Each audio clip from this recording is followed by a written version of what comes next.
মাটি দূষণ বা মৃত্তিকা দূষণ, সয়েল পলিউশন নিয়ে আলোচনা করব। আমরা জানি যে মানুষের দৈনন্দিন স্বাভাবিক কিছু ক্রিয়াকলাপের মাধ্যমে এমন কিছু দূষক পদার্থ যেমন প্লাস্টিক, রাসায়নিক সার, কীটনাশক,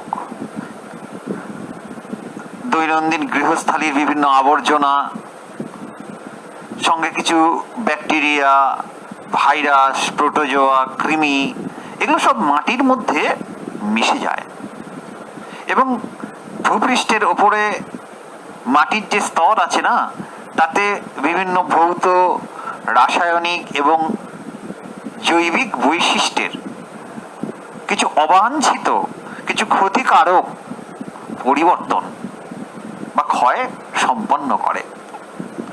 তখন আমরা বলি মাটি দূষিত হয়েছে। তার মানে কি, এই যে প্লাস্টিক পলিউশন, এই যে রাসায়নিক সার, কীটনাশক ইউজ করা, দৈনন্দিন গৃহস্থালির আবর্জনাগুলোকে ফেলে দেওয়া, ব্যাকটেরিয়াল, ভাইরাল, প্রোটোজোয়াল এবং হেলমিন্থ মানে কৃমি মাটিতে মিশে যাওয়া, সমস্ত কিন্তু মাটির চরিত্রকে বদল করে দেয়। মাটির স্বাভাবিক চরিত্রের একটা অবাঞ্ছিত পরিবর্তন আনে, সেটা ভৌত পরিবর্তন, রাসায়নিক পরিবর্তন বা জৈবিক বৈশিষ্ট্যের পরিবর্তন বলা যেতে পারে, আর তার মাধ্যমে মাটির দূষণ হতে থাকে।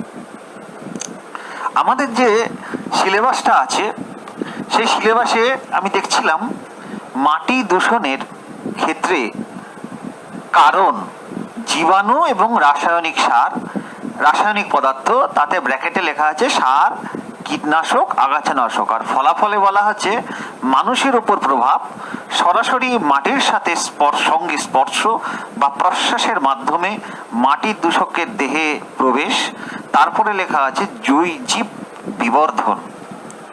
তাহলে আমি সেই পয়েন্টগুলো ধরে ধরে একদম ক্ল্যারিফাই করি বা আলোচনা করি। দেখো, ব্যাপারটা হলো, ফার্স্ট পয়েন্টটা ছিল যে what are the reasons behind soil pollution, অর্থাৎ মাটি দূষণের কারণগুলো কি কি। ফার্স্ট পয়েন্টটা লিখছি কি, সিলেবাসে কি বললো না, জীবাণু।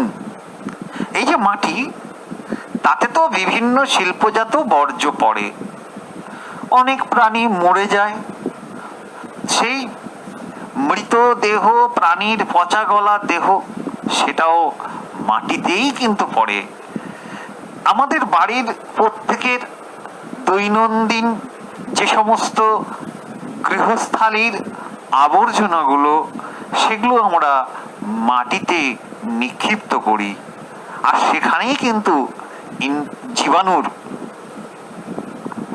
বেড়ে যায়, ব্যাকটেরিয়া হয়, ছত্রাক হয়, শ্যাওলা হয়, ভাইরাস হয়, প্রোটোজোয়া হয়, বিভিন্ন কৃমি জন্মায়। আবার আমরা সবাই জানি হাসপাতাল বর্জ্য, অর্থাৎ বিভিন্ন হাসপাতাল থেকে যে বর্জ্যগুলো, যেমন রোগীর ব্যবহার করা তুলো, গজ, সিরিঞ্জ, তার অপারেশনের পর পরিত্যক্ত অঙ্গ, তার যন্ত্রপাতি, ব্লাড, মুজ, এখন পিপি, সেই ড্রেস, ডিসপোজেবল ড্রেসগুলো, গ্লাভস, এরা নন বায়োডিগ্রেডেবল, অর্থাৎ মাটির সাথে মিশ্রিত হয় না। ফলে মাটির মধ্যে এই হাসপাতাল বর্জ্যগুলো দিনের পর দিন মিশে যাচ্ছে, ফলে মৃত্তিকা দূষণ হচ্ছে। এবং এর সাথে আমি আসবো 3 নম্বর পয়েন্টটা, মিউনিসিপাল বর্জ্য। আমি ফার্স্ট যে পয়েন্টে এসেছিলাম সেটা হলো যে মাটির জীবাণুগুলো কি কিভাবে আসে। ফার্স্ট হচ্ছে হসপিটাল ওয়েস্ট, দ্বিতীয়টা বলছি আমি মিউনিসিপাল বর্জ্য, অর্থাৎ পৌর সংস্থা থেকে উৎপন্ন বিভিন্ন বর্জ্য আবর্জনা, বিভিন্ন মানুষ এবং বিভিন্ন প্রাণী, যেখানে তোর ধর গোশালা আছে, যেখানে ঘোড়া থাকে, যেখানে হাতি থাকে, তাদের মলমূত্র, গৃহস্থালির অব্যবহৃত প্লাস্টিক বর্জ্য, সবজির খোসা, সিওয়েজ, স্লাজ, জমে থাকা ময়লা, এবার সেগুলোকে ট্রিটমেন্ট না করে যদি ফেলা হয় তাহলে সেটা তো মাটির দূষক রূপে গণ্য হবে। তাই এই হাসপাতাল বর্জ্য বল আর পৌর সংস্থার বর্জ্য বল, এগুলো যখন মাটিতে সংমিশ্রিত হয় তাতে বিভিন্ন রোগের অণুজীবগুলো, যেমন ভাইরাস, ব্যাকটেরিয়া, প্রোটোজোয়া, কৃমি, এগুলো মাটিতে বেড়ে যায়। আর তখন ওই জীবাণুগুলো সুস্থ মানুষের শরীরে প্রবেশ করতে পারে। তুমি খালি পায়ে হাঁটছো, তুমি মাটিতে কাজকর্ম করছো, বিভিন্ন ভাবে কিন্তু এই জীবাণুগুলো আমাদের শরীরে চলে আসতে পারে, আমাদের সংক্রামিত করতে পারে, জলের সাথে মিশে যেতে পারে, তার মাধ্যমে সংক্রামিত হতে পারে। কলেরা, টাইফয়েড, আমাশয়, প্যারাটাইফয়েড, অ্যানথ্রাক্স, অনেক রোগ সৃষ্টিকারী জীবাণু বা প্যাথোজেন মাটি থেকেই কিন্তু আমাদের শরীরে সংক্রামিত হয়। এবার এই সমস্ত নোংরা জিনিসপত্র থাকলে মাছি বসবে, ইঁদুর আসবে, স্তূপীকৃত বর্জ্য বস্তুর মধ্যে তারা খাবার খোঁজার চেষ্টা করবে, আর তখনই মাটি থেকে রোগ সৃষ্টিকারী জীবাণুগুলো ছড়িয়ে পড়ার সম্ভাবনা দেখা যাবে। তাহলে this is the point of vision of soil pollution, reason of soil pollution, অর্থাৎ জীবাণু দ্বারা কিভাবে মৃত্তিকার দূষণ হয়। নেক্সট পয়েন্ট অফ সিলেবাস, সেটা কি বলছে না, রাসায়নিক পদার্থ যা কিনা মৃত্তিকা দূষণের জন্য দায়ী। সেখানে কি কি কথা ছিল? সার ছিল, কীটনাশক ছিল, আগাছা নাশক ছিল, হ্যাঁ, ইত্যাদি।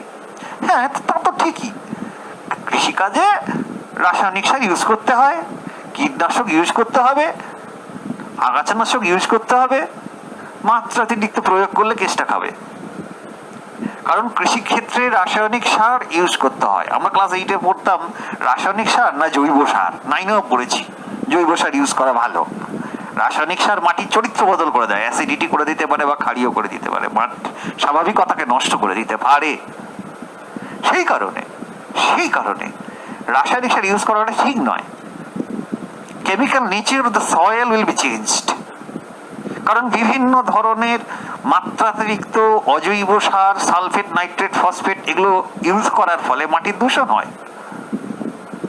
জলে অদ্রাব্য বিভিন্ন অর্গ্যানোক্লোরিন, ডিডিটি, বিএইচসি, অল্ড্রিন, এন্ড্রিন, এই সমস্ত কীটনাশক, এটা কিরকম বলতো? নন বায়োডিগ্রেডেবল, অভঙ্গুর, জৈব অভঙ্গুর, একদম মৃত্তিকায় অবিকৃত অবস্থায় থেকে যায়, কোনো রাসায়নিক পরিবর্তন হয় না। তুই একটা জিনিস তোদের মনে রাখতে হবে, যে কোনো একটা প্রাণী মরে গেল, কোন একটা উদ্ভিদ মরে গেল, মাটির সাথে ধীরে ধীরে মিশে যাবে, বিয়োজন হবে, অজৈব উপাদানে পরিণত হয়ে মিশে যাবে। কিন্তু ডিডিটি, বিএইচসি, অল্ড্রিন, এন্ড্রিন, এই কীটনাশকগুলোর অভঙ্গুর, তাদের কোনো পরিবর্তনই হয় না, ফলে remain as it is when ever poor into the soil, অর্থাৎ মাটির মধ্যে পড়লে অবিকৃতভাবে থেকে যাবে, মাটির দূষণ হবে।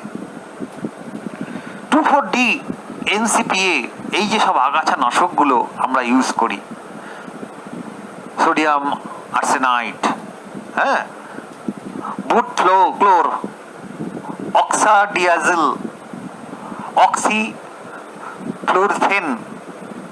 বেন্টাজিন, প্রেটিলাক্লোর, এই সমস্ত অত্যধিক হারে কৃষিক্ষেত্রে ব্যবহার করা হচ্ছে আগাছাকে নষ্ট করার জন্য। অর্থাৎ বাঞ্ছিত উদ্ভিদ, যে উদ্ভিদের চাষ করা হচ্ছে সেগুলোর সাথে যদি কোনো অবাঞ্ছিত উদ্ভিদ জন্মায়, তাহলে তো বাঞ্ছিত উদ্ভিদের গ্রোথ রেটটাকে কমিয়ে দেবে। তাই এই সমস্ত কেমিক্যালগুলো ইউজ করার মধ্য দিয়ে অবাঞ্ছিত উদ্ভিদগুলোকে মেরে দেওয়া হয়। কিন্তু এর একটা দুল্টো কথা হলো, মাটির দূষণ হয়, মাটির রাসায়নিক চরিত্র বদলে যায়, মাটির পিএইচ বদলে যায়, পরবর্তী পর্যায়ে মাটির ভবিষ্যৎ কিন্তু ঠিক থাকে না। এই যে কাপড়, রং, খনি, ধাতু শিল্প, তাপবিদ্যুৎ কেন্দ্র, এই সমস্ত কলকারখানা থেকে যে বর্জ্য পদার্থগুলো নির্গত হয়, তার মাধ্যমে এমন সমস্ত বিষাক্ত ভারী ধাতু যেমন পারদ, সীসা, লেড, আর কি যেটাকে বলা হয় ক্যাডমিয়াম, জিঙ্ক, মাটির সাথে মিশে যাচ্ছে, জলের সাথে মিশে যাচ্ছে। তার ফলে এই ভারী ধাতুর সংমিশ্রণে মাটির দূষণ হচ্ছে। তার মানে আমরা দুটো পয়েন্ট আজকে আলোচনা করলাম, মৃত্তিকা দূষণ, জীবাণু এবং রাসায়নিক পদার্থ, যে কারণ মাটির দূষণের জন্য দায়ী। এবার নেক্সট আমাদের আসতে হবে, সিলেবাসটা কি বলছিল? বলছে মাটির দূষণের ফলাফল, মানুষের ওপর প্রভাব, এবং আরেকটা ছিল জীব বিবর্ধন। তাহলে মানুষের উপর মাটি দূষণের প্রভাবটা কি? মাটিতে যে জৈব, অজৈব, জীব গঠিত দূষকগুলো প্রত্যক্ষ সংস্পর্শে বা প্রশ্বাসের মাধ্যমে আমাদের শরীরে দূষকগুলো ঢুকছে, তার ফলে বিভিন্ন ধরনের উপসর্গ প্রকাশ হচ্ছে। যেমন বিভিন্ন রকমের জীবাণু মানব দেহে প্রবেশ করছে। স্যালমোনেল্লা টাইফুসা, টাইফয়েডের জীবাণু; ভিব্রিও কলেরি, কলেরার জীবাণু; এন্টামিবা হিস্টোলাইটিকা, আমাশয়ের জীবাণু; অ্যাসকারিস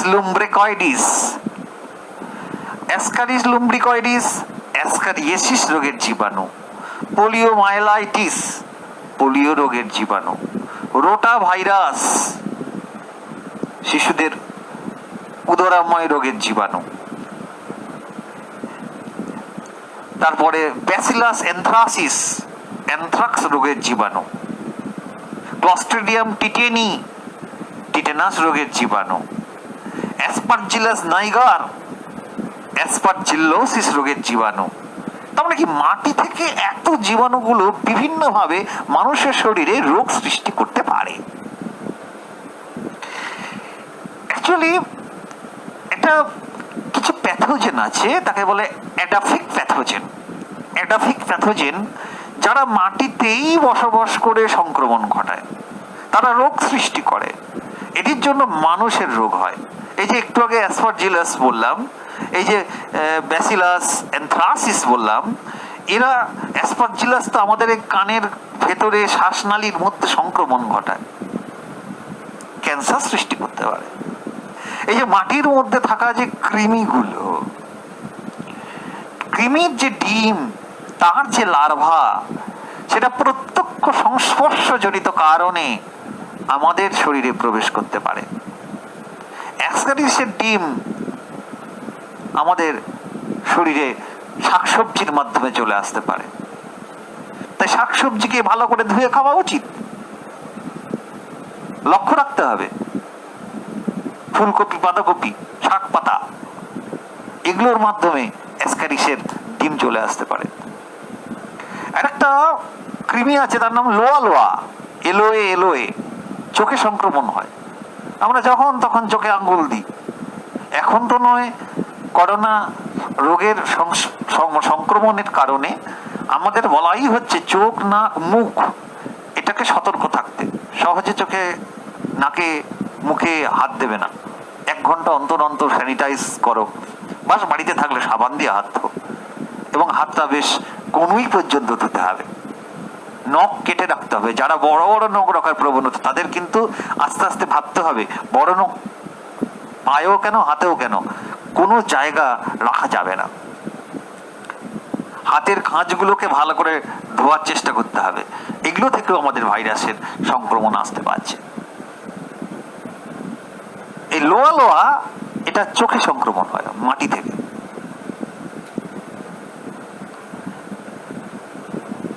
চোখের মধ্যে এমন সংক্রমণ হয়ে যায়, একটা পেশেন্ট দিশা হসপিটালে এসেছিলেন, গোবর টোবর কাজ করতে মনে হয়, উনি বাড়িতে কাজ করেন, তার চোখের যন্ত্রণা, দেখা গেল ভেতরে কৃমি হয়ে গেছে, লোয়া লোয়া করে কৃমি। অপারেশনে তাকে বার করা হলো কৃমিগুলো। অ্যাসক্যারিয়াসিস মাথায় চলে যেতে পারে, সংক্রমণ ঘটাতে পারে, অন্ত্রে আলসার হতে পারে, জ্বর হতে পারে, অ্যাজমা হতে পারে। ঠিক আছে, এই যে মাটিতে যখন মৃত জৈব বস্তুর উপর কোনো ছত্রাক জন্মায়, অ্যাক্টিনোমাইসিটিস একটা ব্যাকটেরিয়া মানুষের দেহে, আমাদের ত্বকে মাইকোসিস বলে একটা রোগ সৃষ্টি করে।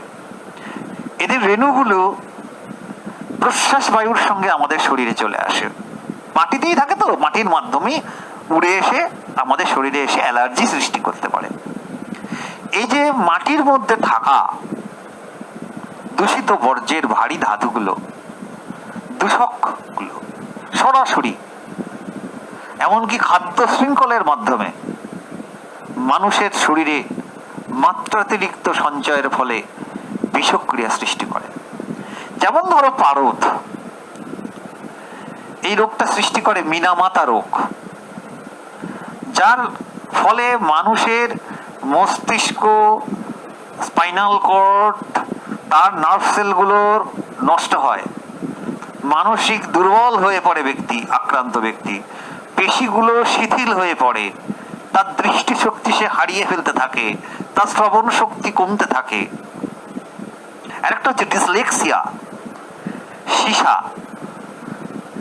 এই ভারী ধাতুর মাত্রাতিরিক্ত সঞ্চয়ের ফলে তার শরীরে এই রোগটা হয়। হিমোগ্লোবিন সংশ্লেষটা তার কমে যায়, বিপি ব্লাড প্রেশার বেড়ে যায়, স্মৃতিশক্তি কমতে থাকে, বানান লিখতে পারে না, তার চিন্তন শক্তি, কথন শক্তির ক্ষমতা একটু গন্ডগোল হয়ে যায়, নার্ভ সেল নষ্ট হয়ে যায়, বানান লেখে পিটাকে উল্টো লিখছে, বিটাকে উল্টো লিখছে, বিটা ডি এর মতো লিখছে, এরকম উল্টো লেখার প্রবণতা থাকে।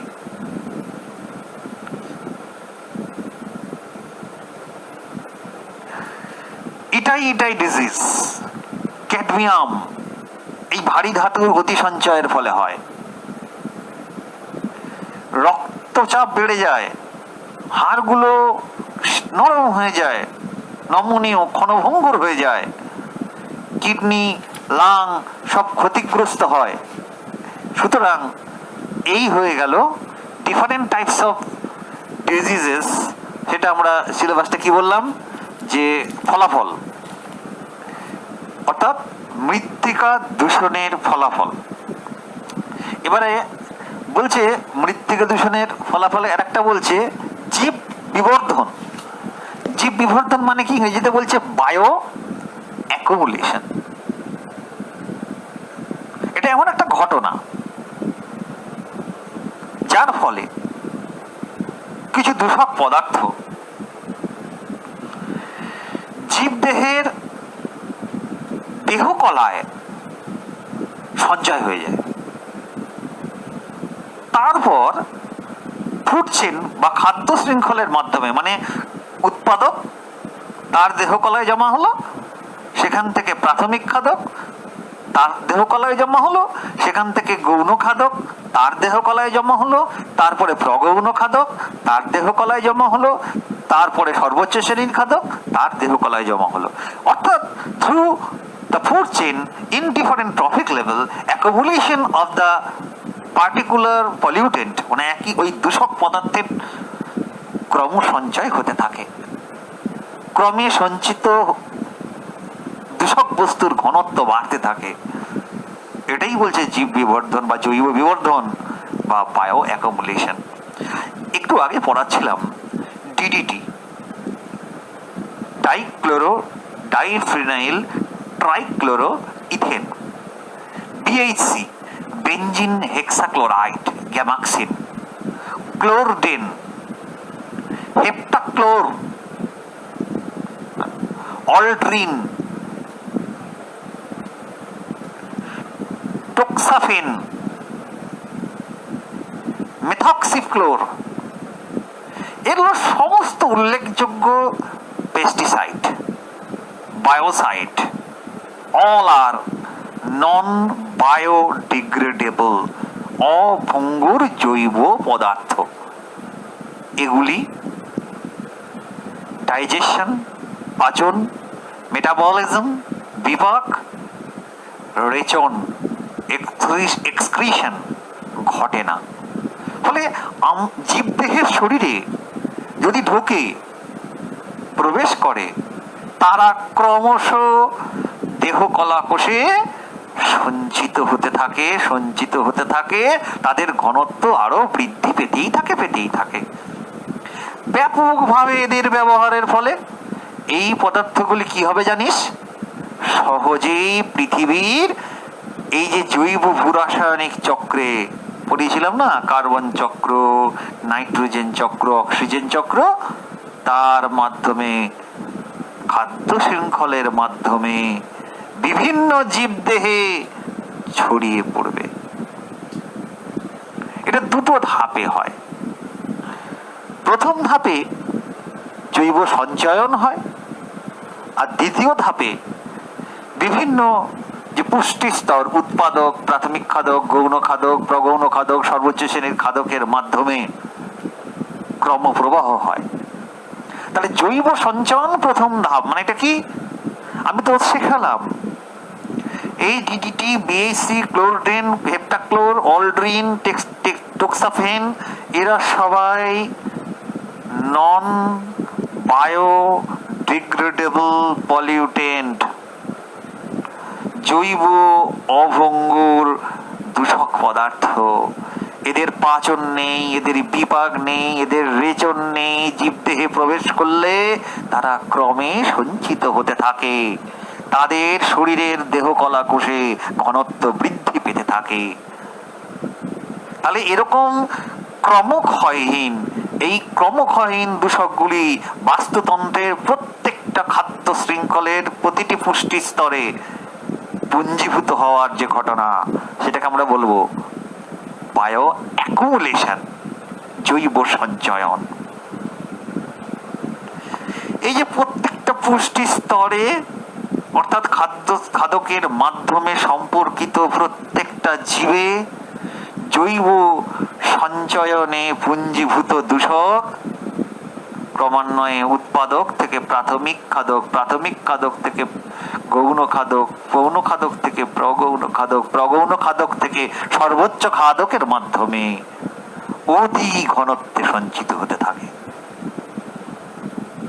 একটা ডিডিটি, কৃষিক্ষেত্রে ডিডিটি প্রয়োগ করা হলো, ঠিক আছে, মাটিতে ডিডিটি মিশলো, জৈব অভঙ্গুর, কিচ্ছু রাসায়নিক পরিবর্তন, remain as it is whenever get into the soil, মানে মাটির মধ্যে ফেলার সঙ্গে সঙ্গে মাটির মধ্যে ডিডিটি কিছু হবে না, রাসায়নিক ভাবে কোনো পরিবর্তন হবে না। তাহলে বৃষ্টির জলের সঙ্গে ধুয়ে ডিডিটি জলাশয়ে এলো, জলাশয়ে একটা শৈবালের দেহে ঢুকে পড়লো। শৈবাল হচ্ছে উৎপাদক, তার শরীরে ডিডিটি জমা হলো। ধরা যাক তার শরীরে জমা হলো 0.04 ppm parts per million DDT জমা হলো। সেই শৈবালটাকে একটা ছোট মাছ প্রাথমিক খাদক খেলো। কটা না 5টা শৈবাল খেলো। তাহলে 0.04 ppm ইন্টু 5 গুণ করলে 5 4 20, মানে 0.2 ppm ডিডিটি তার একটা ছোট মাছের দেহে জমা হলো। ওই ছোট মাছটাকে একটা গৌণ মাছ খাদক খেলো, বড় মাছ খেলো। বলে কটা? 5টা ছোট মাছ খেলো। তাহলে 0.2 ppm একটা ছোট মাছের শরীরে ডিডিটি জমা হয়েছিল। এরকম 5টা খেলে কি হচ্ছে, 5 দুগুণে 10, 1.0 মানে 1 ppm ডিডিটি জমা। তার মানে কি, খাদ্য শৃঙ্খল যত লম্বা হবে সর্বোচ্চ পুষ্টি স্তরে বিবর্ধিত দূষক মাত্রা তত বেশি হবে। দূষকগুলি জলে তো অদ্রাব্য না, ফ্যাটে দ্রাব্য, আরো ডেঞ্জারাস। শরীরে সঞ্চিত থাকা ফ্যাটের মধ্যে জমা হবে। এই জন্য তো আমাদেরও খুব ডেঞ্জারাস অবস্থা হয়। আমাদের শরীরে যেখানে যে সাবকিউটেনিয়াস স্কিন, আমাদের যে পেটের ভেতরে থাকে ডিপোর্ট স্কিন, মানে ফ্যাট, সাবকিউটেনিয়াস ফ্যাট আর ডিপোর্ট স্কিন, সমস্ত কিছু এই মানে মাটির ফ্যাটে দ্রাব্য দূষকগুলো, জলদ্রাব্য অদ্রাব্য দূষকগুলো কলাকোষে চর্বিতে জমছে, ডেঞ্জারাস, ক্যান্সারাস হয়ে যায়, ক্যান্সারাস হয়ে যাচ্ছে। তাছাড়া এই মাটির মধ্যে মিশ্রিত দূষকগুলি মনুষ্য সৃষ্ট, জীবদেহের অপরিচিত, একে বলা হয় জেনোবায়োটিক্স, জীবের প্রজনন ক্ষমতা হ্রাস করে দিচ্ছে। আমি আজকে একটা গল্প করতে চাই। দেখো, এই যে ফুড চেনের মাধ্যমে কিভাবে একটা দূষক পদার্থ, একটা ফুড চেনের মাধ্যমে কিভাবে একটা দূষক পদার্থ একটা বাস্তুতন্ত্রের অন্তর্গত একটা পুষ্টি স্তরকে একদম শেষ করে দিতে পারে, একটা গোষ্ঠীর অবলুপ্তির কারণ হয়ে উঠতে পারে, সেটা দেখাচ্ছি, শোনাচ্ছি। একটা দক্ষিণ আমেরিকার একটা পাখি একটা বিশেষ খেতে, সবজি খেতে, তারা ওই অঞ্চলে বসবাস করত, সংখ্যায় প্রচুর ছিল। যত দিন যায় সংখ্যা দেখছে কমতে থাকছে। এবারে প্রাণীবিজ্ঞানীরা, পক্ষী বিজ্ঞানীরা, অর্নিথোলজিস্টরা গবেষণা করা শুরু করলেন। বলে কি হলো, যেখানে এত পাখি থাকতো আজকে এত কম কেন, কমে যাচ্ছে কেন? তারা আশ্চর্য হয়ে গেলেন। তারা দেখলেন এই পাখিগুলো যে ডিম পাড়ছে, ডিমগুলো, খোলগুলো মানে খোলাগুলো, সেল, SHESSL মানে খোলক, ক্যালসিয়াম কার্বনেট, সেই খোলকগুলো নরম থাকছে, শক্ত হচ্ছে না, ফলে ডিম ফুটে বাচ্চা বেরোচ্ছে না। এবার তার মানে কি বোঝা গেল? বোঝা গেল রিপ্রোডাক্টিভ সিস্টেমের মধ্যে কোনো গলদ হচ্ছে। বলে কি ধরনের গলদ? তখন তারা এবার গবেষণা শুরু করলেন। What are the problem that are behind the non formation or hardening of the shell, অর্থাৎ ডিমের খোলাটা শক্ত হচ্ছে না কেন? ও ব্যাস, গবেষণা করতে গিয়ে তারা দেখলেন যে ওই কৃষি জমিতে যে রাসায়নিক ইউজ করা হয় সেটা ফুড চেনের মাধ্যমে উদ্ভিদের শরীরে ঢুকেছে, জৈব সঞ্চয় হচ্ছে, সেই উদ্ভিদকে যে খেলো তার শরীরেও গিয়েও সেটা জৈব সঞ্চয় হচ্ছে। অনুরূপ জৈব সঞ্চয়ন ওই পাখিটার শরীরে হয়েছে, ফলে তার রিপ্রোডাক্টিভ সিস্টেম বিঘ্নিত হয়েছে, ফলে তার অবলুপ্তির কারণ হয়ে দাঁড়িয়েছে। These are the problem using of chemicides, অর্থাৎ ফাঙ্গিসাইড, হার্বিসাইড, রোডেন্টিসাইড, অর্থাৎ যে কোনো ধরনের রাসায়নিক পদার্থ ইউজ করার অর্থ হলো কোনো না কোনো খাদ্য শৃঙ্খলের অন্তর্গত পুষ্টি স্তরে উপস্থিত কোনো প্রাণী বা উদ্ভিদ গোষ্ঠীর অবলুপ্তি। অর্থাৎ আমাদের তাই ভাবতে হবে যে কোনোভাবে জল দূষণ আগে পড়িয়েছি, বায়ু দূষণ আগে পড়িয়েছি, রাসায়নিক দূষণ এবং আজকে পড়ালাম মৃত্তিকা দূষণের মাধ্যমে যে কেমিক্যালস ইউজ করা হয়, সেই কেমিক্যাল ইউজ করার প্রবণতাটাকে কমানো। ঠিক আছে, নেক্সট আমরা শেষ করলাম মৃত্তিকা দূষণ। এবার আমরা আসছি কারণ, যানবাহন শিল্প, ফলাফল, মানুষের ওপরে প্রভাব, কান আর হৃৎপিণ্ড, প্রাণীর ওপর প্রভাব। আচ্ছা দেখো, শব্দ দূষণ ব্যাপারটা অতীব সোজা জিনিস, একটা কম্পনশীল কোনো বস্তু থেকে যে শক্তি জড় মাধ্যমের মধ্য দিয়ে আমাদের কানে পৌঁছে একটা বিশেষ অনুভূতি সৃষ্টি করে, তাকে আমরা শব্দ বা সাউন্ড বলি। তো সাউন্ড যে ব্যাপারটা, এই যে কানের যে এটাকে বলে কর্ণছত্র, এখানে শব্দ তরঙ্গ এসে ধাক্কা খায়, কর্ণকুহরে প্রবেশ করে, কর্ণকুহরের ভেতরে থাকে কানের পর্দা, টিম্পানাম বা টিম্পানিক মেমব্রেন, সেখানে কম্পন হয়। তারপর তিনটে হাড় আছে, মেলিয়াস, ইনকাস, স্টেপিস। তিনটে হাড়ের মধ্য দিয়ে অন্তঃকরণের কক্লিয়ায় ঢোকে, আর কক্লিয়ায় রয়েছে একটি শ্রুতিযন্ত্র যাকে organ of Corti.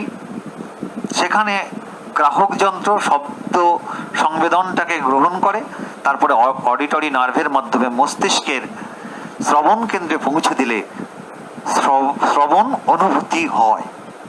This is the biological aspect. তো এই যে একটা কথা হয় যে কোনো শব্দ শুনতে পাই, কোনো শব্দ শুনতে পাই না, শ্রুতি গোচর, অর্থাৎ কোনো শব্দ উৎসের কম্পন, মানে কোনো শব্দ উৎসের যদি কোনো কম্পন সেকেন্ডে 20 থেকে 20,000 বারের মধ্যে হয়, সেকেন্ডে 20 থেকে 20,000 বারের মধ্যে হয়, তখন আমরা সেই শব্দ শুনতে পাই, শ্রুতি গোচর শব্দ।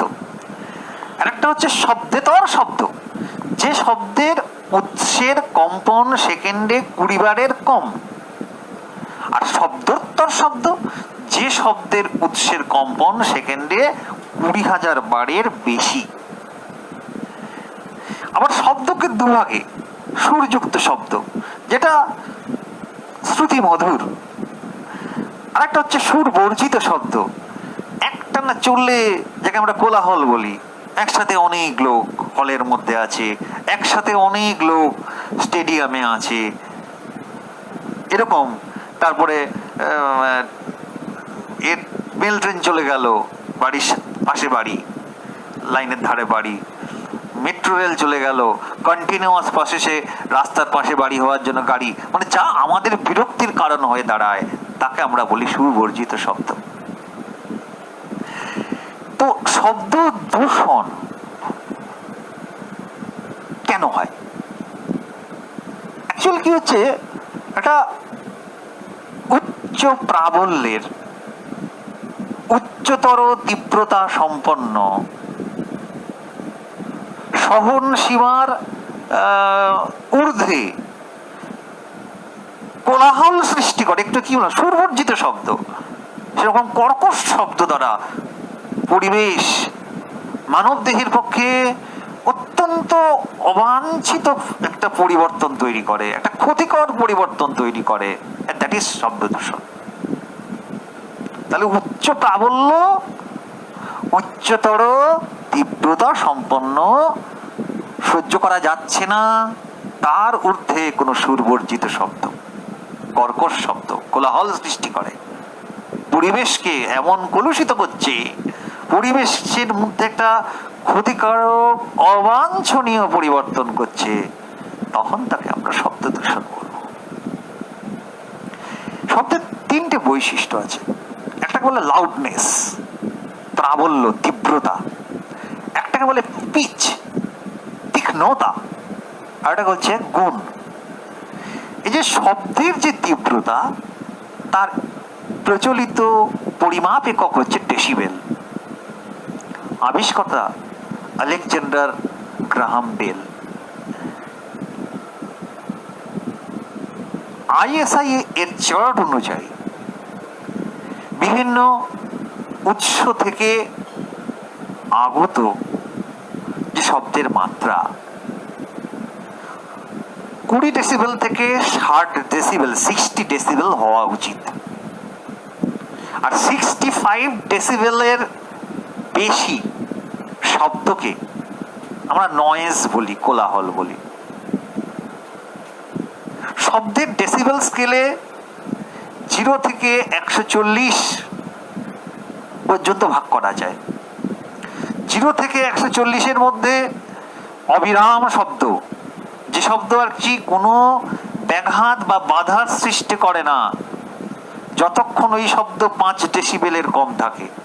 পাখাটা ঘুরছে মাথার উপরে, কিন্তু ঘাড় ঘাড় ঘাড় ঘাড় ঘাড় ঘাড় করে আওয়াজ হলে ব্যাঘাত সৃষ্টি করে। স্ট্যান্ড ফ্যানটা চালাও হবে না, মাথা খারাপ হয়ে যাবে। সবিরাম শব্দ, তাহলে 5 ডেসিবেলের কম হলে তোর ব্যাঘাত নেই, অবিরাম চললে কোনো টেনশন নেই, কোনো অস্বস্তি হবে না। অথচ সবিরাম একটানা 1 সেকেন্ডের বেশি সময় ধরে ব্যাঘাত সৃষ্টি করছে। দন্ত চিকিৎসক ড্রিলিং মেশিন বেশিক্ষণ দিলে তো মাথাটা কাঁপতে শুরু করবে, অস্বস্তি হবে। সবিরাম শব্দ। আর একটা হচ্ছে বিচলনকারী শব্দ, মানে একটা তীব্র, সেকেন্ডেরও কম সময়ের মধ্যে ধরে চলছে, একটা বিশাল বোমা ফেটে গেল, চারদিক কেঁপে উঠবো।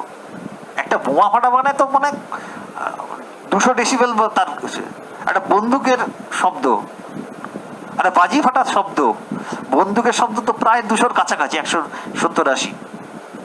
একটা বাজি ফাটা, শব্দবাজি ফাটা, চকলেট বোম ফাটলে তো 125-30 থেকে শুরু করে 160 ডেসিবেল শব্দ বলে গণ্য হবে। ওই জন্য তো 65 ডেসিবেলে নামিয়ে দিয়েছিল। আচ্ছা, তাহলে এইবার আমরা দেখব যে শব্দ দূষণের কারণ কি। না বলছে যানবাহন। শব্দ দূষণের অন্যতম প্রধান কারণ হলো যানবাহন। অ্যাকচুয়ালি যে পরিমাণ জনসংখ্যা বৃদ্ধি পেয়েছে, একটু আমরা রিসেন্ট কয়েক মাসে when we are in lockdown phase, তখন আমরা দেখেছি পরিবেশটা একরকম ছিল। সমস্ত যানবাহন, পেট্রোল ডিজেল যানবাহনগুলো বন্ধ করেছিল। পরিবেশের যে পরিচ্ছন্নতা, সুদিং নেচার, সুইট নেচার আমরা দেখতে পেয়েছি। এবার যেই লকডাউনটা আনলক 1 হয়ে গেল, আমাদের আনলক 2 আরম্ভ হয়ে যাবে কালকে থেকে, তো আস্তে আস্তে দূষণ আবার একই জায়গায় ফিরে আসছে।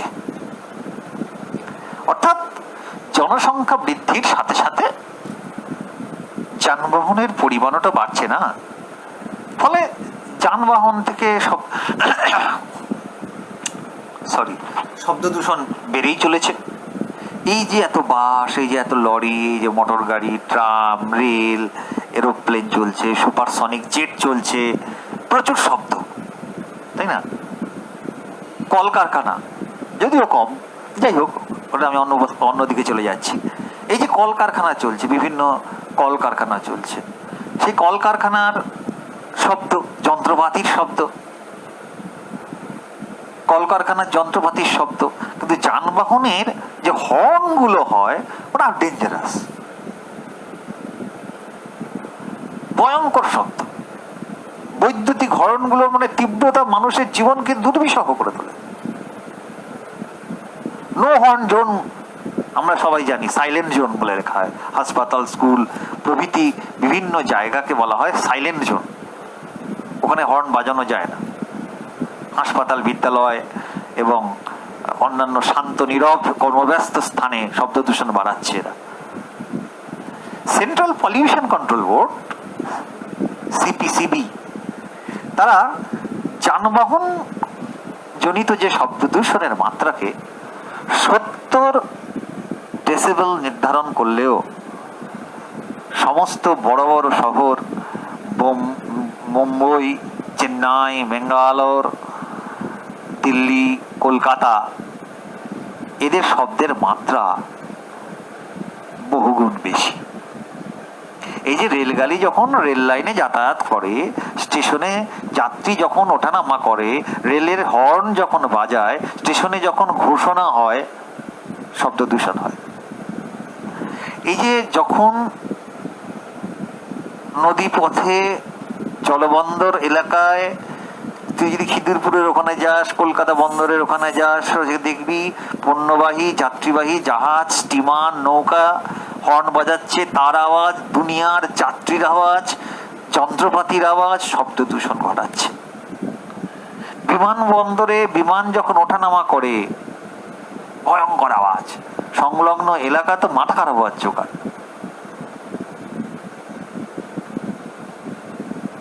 আমার একবার অভিজ্ঞতা হয়েছিল, আমার ভোটের ডিউটিতে একদম বিমানবন্দরের কাছাকাছি একটি ভোট কেন্দ্রে আমার ভোট পড়েছিল। মানে সারাদিন বড় বড় প্লেন দেখছিলাম, অর্থাৎ প্লেনটা উঠে যাচ্ছে নেমে নামছে যখন, তার মানে আওয়াজ যে কি সে ভাবা যাবে না। তার মানে তাহলে ওখানকার মানুষজন কি অবস্থায় তারা থাকে এটা কল্পনা করা যেতে পারে। এবারে আসছি সিলেবাসে দ্বিতীয় বলছে শিল্প দূষণ, শিল্প দ্বারা সৃষ্ট দূষণ। এই যে বিভিন্ন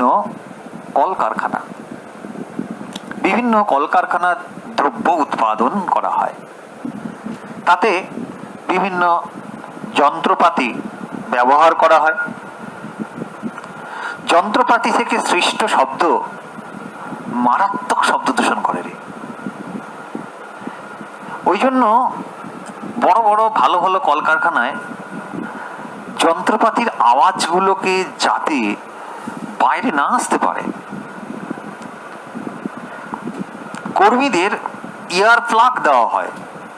সেই শব্দে তাতে কানের পর্দার কোনো বা ইন্টারনাল ইয়ার, তার নার্ভের কোনো প্রবলেম, মস্তিষ্কের কোনো সমস্যা সৃষ্টি না হয়। তারাও তো কন্টিনিউয়াস এরকম শব্দের মধ্যে থাকবে, ইয়ার প্লাগ দিয়ে দেওয়া হয়।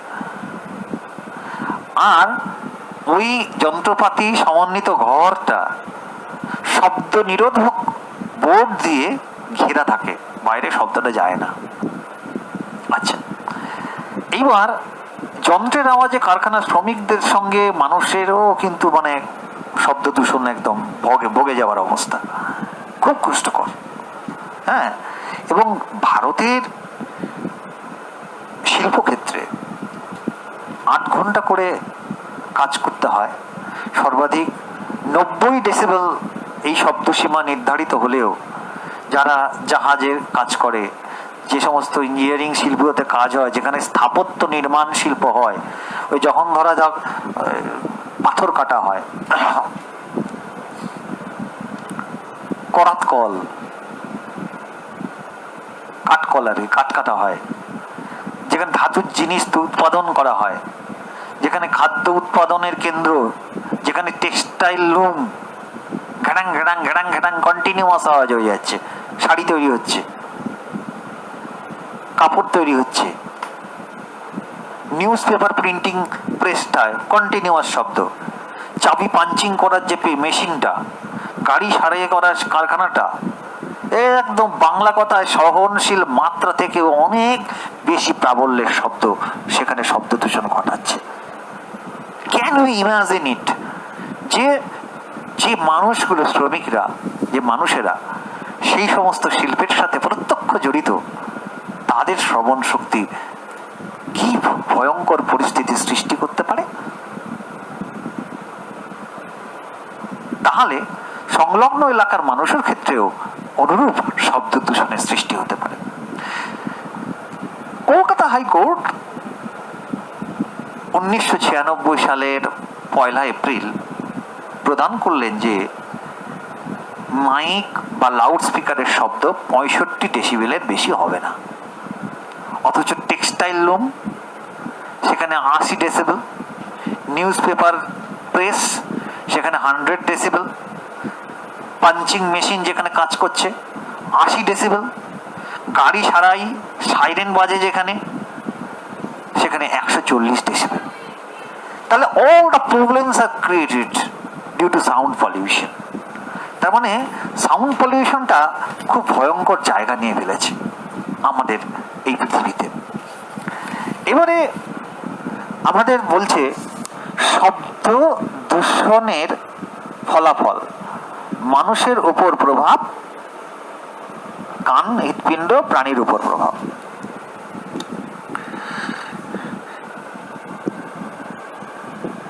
দেখো, মানুষের উপর প্রভাবের মধ্যে দুটো দিক এখানে আলোচনা করতে বললো, শ্রবণ যন্ত্র এবং হৃৎপিণ্ড। আমাদের বারবার গল্প করতে করতে একটা কথা বলছি। বলছিলাম, মনে করে দেখো যে এই কর্ণছত্র পিনায় ধাক্কা খাবে শব্দ তরঙ্গ, কর্ণকুহরে ঢুকবে, ভেতরে একটা পর্দা আছে, টিম্পানিক মেমব্রেন, ওই পর্দায় গিয়ে ধাক্কা খাবে। তারপর সেটা তিনটে হাড় আছে, মেলিয়াস, ইনকাস, স্টেপিস, তিনটে হাড়ের মধ্য দিয়ে অন্তঃকরণে ঢুকবে। সেখানে ককলিয়া আছে, আর সেই ককলিয়ায় গ্রাহক আছে, শ্রুতি যন্ত্র, রিসেপ্টার, অর্গান অফ কর্টি। তারপর অডিটরি নার্ভের মাধ্যমে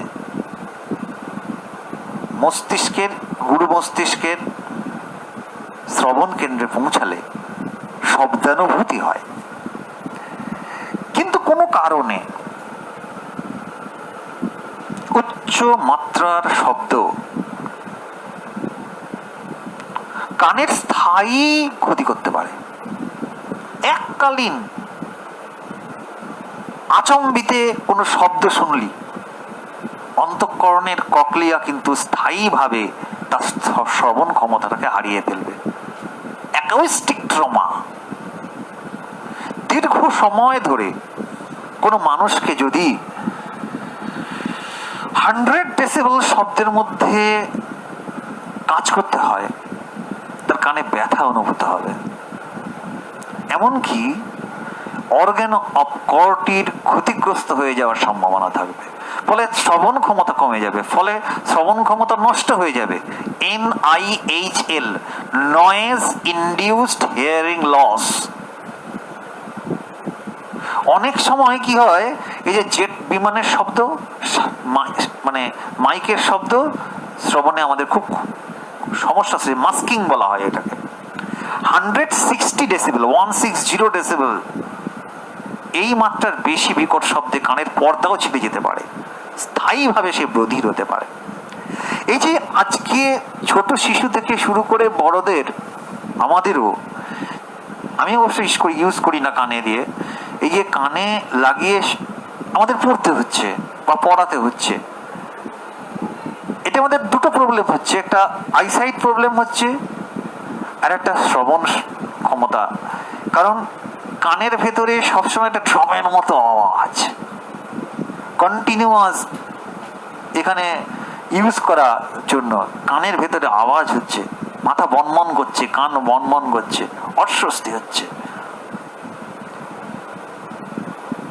এবার এই যে আমার ঘাড়ে ব্যথা হয়েছে, স্পন্ডেলাইসিস, সার্ভাইকাল স্পন্ডেলাইসিস, এখান থেকে কানে ব্যথা চলে আসছে, মাথায় ব্যথা চলে আসছে, কেন? This is the process, use of mobile phone, digitalization, এটা ম্যাল এফেক্ট। ঠিক আছে, এবার একটা কি আসছে, হৃৎপিণ্ডের উপর প্রভাব। একটা মানুষ যদি কন্টিনিউয়াস প্রসেসে দীর্ঘস্থায়ী শব্দে দীর্ঘদিন ধরে কাজ করে, তাহলে তার হৃদস্পন্দনের হার, তার সিস্টোলিক ব্লাড প্রেশারটা বেড়ে যাবে। তীব্র শব্দের প্রভাবে হৃৎপিণ্ড থেকে রক্ত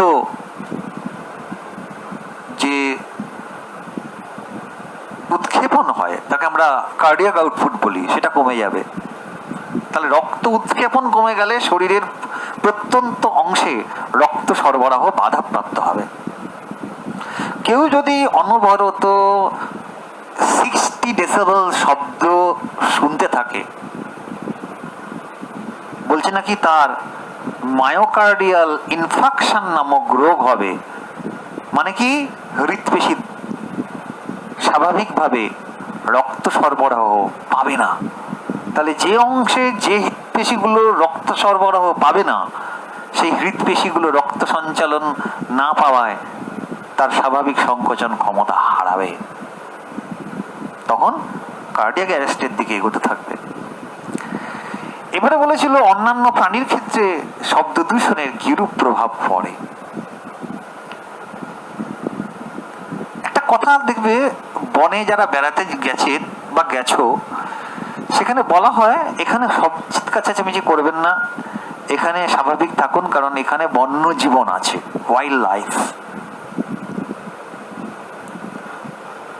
লোলেগাঁওতে আমি গেছিলাম, সিকিমের লাভা লোলেগাঁওতে। সেখানে বনভূমির ভেতরে পাখির যে কুঞ্জন, তার যে আওয়াজ, শ্রুতিমধুর। Different types of birds are there. তারপরে যে কোনো বন জঙ্গলের বন্য প্রাণীদের স্বাভাবিক জীবন যেমন আছে, ডুয়ার্সের জঙ্গলে গেলে সেখানেও নাকি আছে। কিন্তু ডুয়ার্সের মধ্যে তোমরা ক্লাস 8-এর একটা চ্যাপ্টার ছিল যে ডুয়ার্সের চিতা, একশৃঙ্গ গন্ডার, হাতির সংকট। সত্যি তো, ওই যে রেল লাইনটা যবে থেকে তৈরি হলো তত সংকট তখন থেকেই হলো, রাস্তা তৈরি হলো সংকট তৈরি হলো, বন্য জীবন ব্যাহত হলো। গাড়ির আওয়াজ, রেলের আওয়াজ, তার যাত্রাপথ, তার থাকার জায়গা, তার বিচরণ ক্ষেত্র, তার প্রজনন ক্ষেত্র, তার স্বাভাবিক জীবনযাপন টোটালি ব্যাহত হলো। তাই বন্য প্রাণীরা শব্দ দূষণের ফলে মানুষের থেকে বেশি ক্ষতিগ্রস্ত হয়। একটা পরিবেশ, একটা ওয়াইল্ড লাইফ, বন্য জীবন, মাত্রাতিরিক্ত শব্দ সৃষ্টি হলে তারা ওত পেতে থাকে শিকার করার জন্য, শিকারও ধরতে পারে না, শিকার পালিয়ে যায় সেই শব্দের ভয়ে, শব্দে পালিয়ে যায়। সামান্য এখানে একটা কুকুর বিড়াল, তারাই পালিয়ে যাবে শব্দ করলে। শব্দ দূষণের ফলে পাখি পালিয়ে যাবে। অনেক বন্যপ্রাণী শব্দ দূষণে আক্রমণাত্মক হয়ে পড়বে, মানসিক ভারসাম্য নষ্ট হয়ে যাবে, ওদের কামড়াতে শুরু করবে, তাদের যৌন জীবন ব্যাহত হবে। বেশি কোলাহলে পাখিরা তো সেখান থেকে স্থান ছেড়ে চলে যাবে, কারণ পরিযায়ী পাখিরা সেখানে আর পরবর্তীকালে আসবে না, মাইগ্রেটরি বার্ডস আসবে না। আলিপুর জুতে এখন সব কমে গেছে, এত কোলাহল। সাঁতরাগাছি যে দিঘি, সেখানেও কমে যাচ্ছে, এত কোলাহল। বারবার বলা হচ্ছে এখানে কোনো চিৎকারচেঁচামেচি করবেন না, তাদের প্রাকৃতিক বিচরণ ক্ষেত্র দেখুন, লক্ষ্য রাখুন। জলে জাহাজের ইঞ্জিনের শব্দ, তাহলে কি হবে? ডুবো জাহাজ যাচ্ছে, তিমি ডলফিন শুষক। আমরা গতকালই তো মন্দারমণিতে দেখেছি অত বড় একটা বিরল প্রজাতির তিমিকে মারা গেছে। কেন?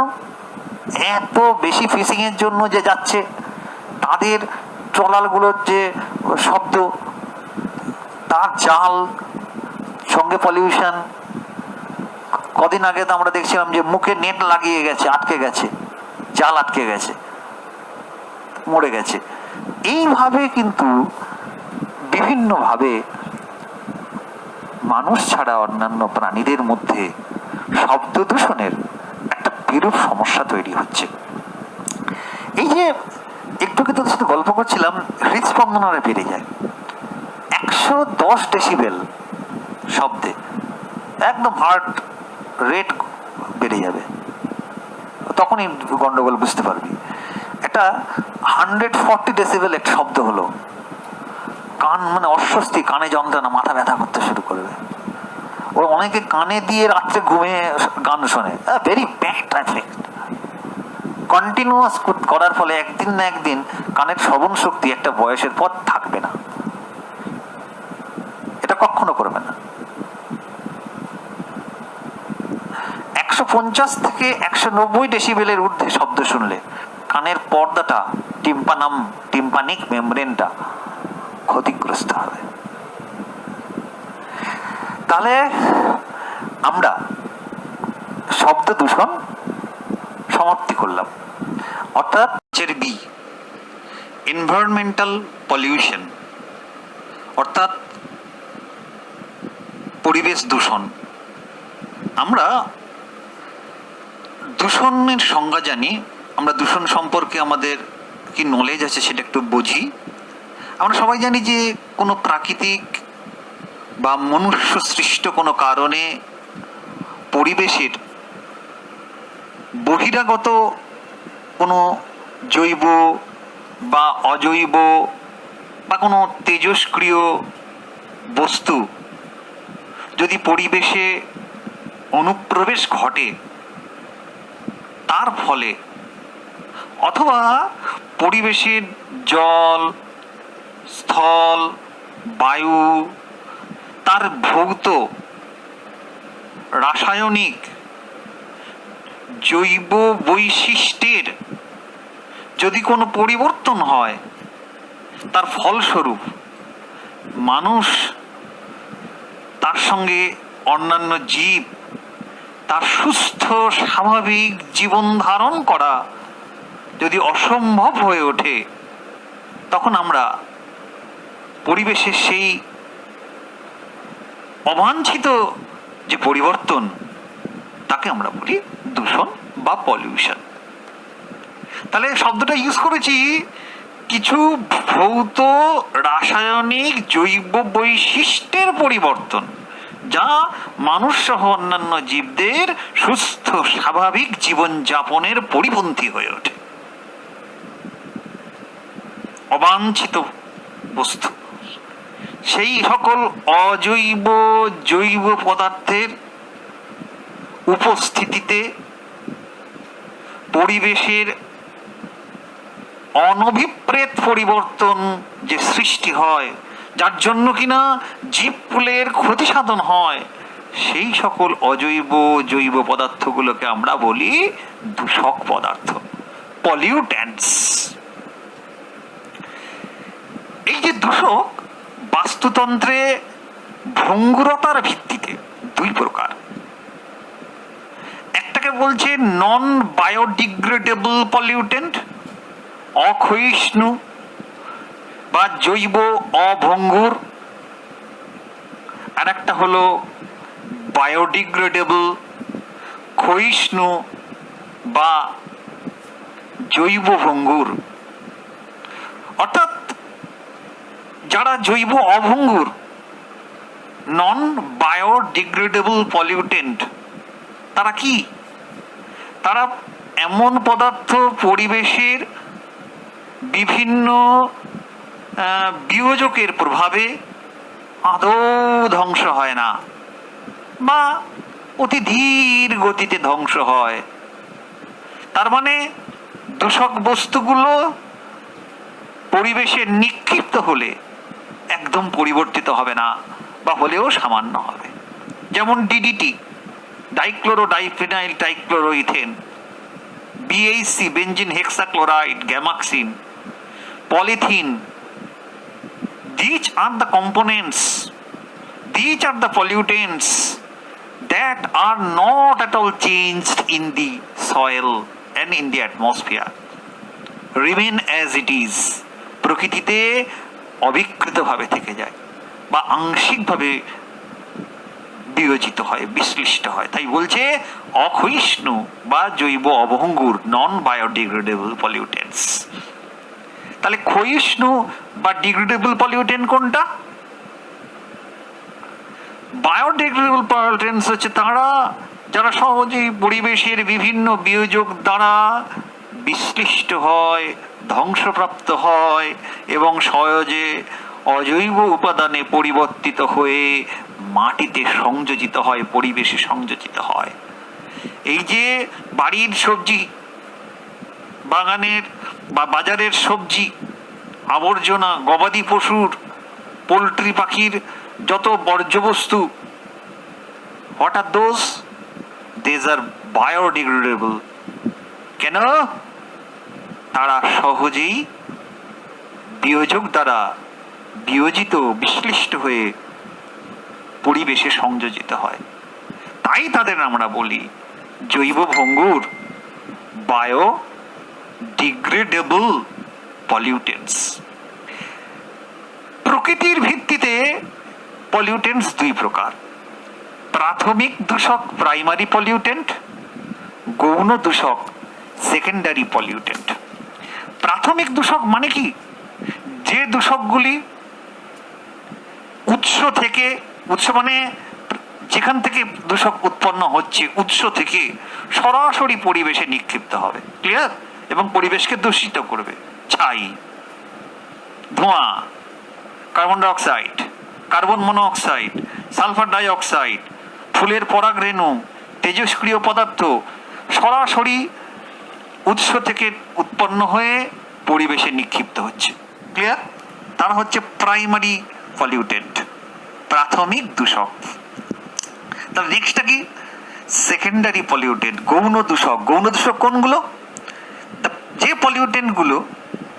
পলিউটেন্টগুলো বা যে দূষক পদার্থগুলো দুই বা দুইয়ের অধিক প্রাইমারি পলিউটেন্ট, প্রাথমিক দূষকের সঙ্গে বা অন্য কোনো পদার্থের সঙ্গে বিক্রিয়া করবে রাসায়নিকভাবে। ক্লিয়ার?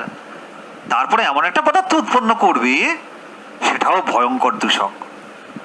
তাহলে একাধিক প্রাইমারি বা প্রাথমিক দূষকের মধ্যে বিক্রিয়া বা কোনো প্রাইমারি দূষকের সঙ্গে অন্য কোনো রাসায়নিক পদার্থের বিক্রিয়া, আর সেই বিক্রিয়ায় উৎপন্ন হবে এমন দূষক পদার্থ যা পরিবেশে নিক্ষিপ্ত হলে, বায়ুতে, মাটিতে, জলে নিক্ষিপ্ত হলে বায়ু, জল, মাটি দূষিত হবে। তখন দ্বিতীয় উৎপন্ন দূষক পদার্থকে নাম দেওয়া হবে সেকেন্ডারি পলিউটেন্ট, গৌণ দূষক।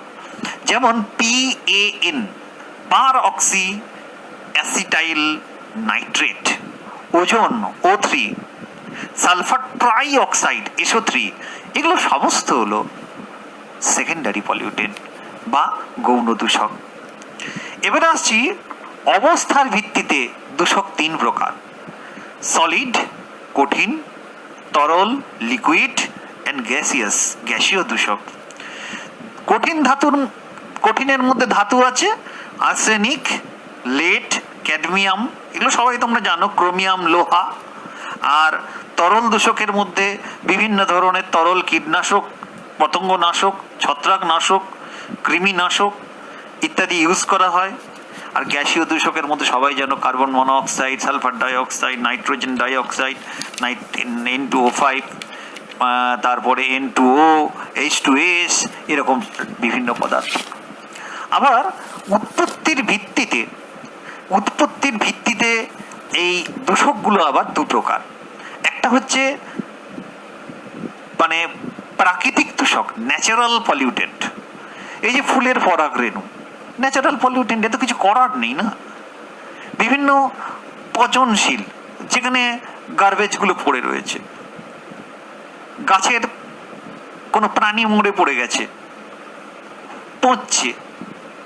উদ্ভিদ, পচনশীল জৈব বস্তু, উদ্ভিদাংশ মাটিতে পচছে, মিথেন উৎপন্ন হবে, H2S উৎপন্ন হবে, কার্বন ডাইঅক্সাইড উৎপন্ন হবে, দাবানল থেকে কার্বন ডাইঅক্সাইড উৎপন্ন হবে, ছাই উৎপন্ন হবে, আগ্নেয়গিরি থেকে সালফার এবং নাইট্রোজেনের অক্সাইড উৎপন্ন হবে, লাভা বেরোবে।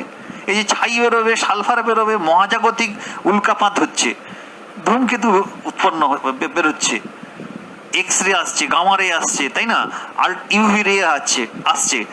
All of the natural pollutants, প্রাকৃতিক দূষক। কিন্তু হিউম্যান ক্রিয়েটেড পলিউটেন্ট, অর্থাৎ মনুষ্য সৃষ্ট বিভিন্ন দূষক আছে। কলকারখানা থেকে বেরোচ্ছে ধোঁয়া, কলকারখানা থেকে গরম জল নদীতে, সমুদ্রে পড়ছে, রাসায়নিক পদার্থ নির্মিত তরলগুলো পুকুর, নদী, হ্রদে নির্গত হচ্ছে, পারমাণবিক কেন্দ্র থেকে বেরোচ্ছে, বিভিন্ন যানবাহন থেকে দূষিত গ্যাস বেরোচ্ছে, বিভিন্ন পারমাণবিক কেন্দ্র থেকে তেজস্ক্রিয় পদার্থ, রশ্মি বেরোচ্ছে, তাই না।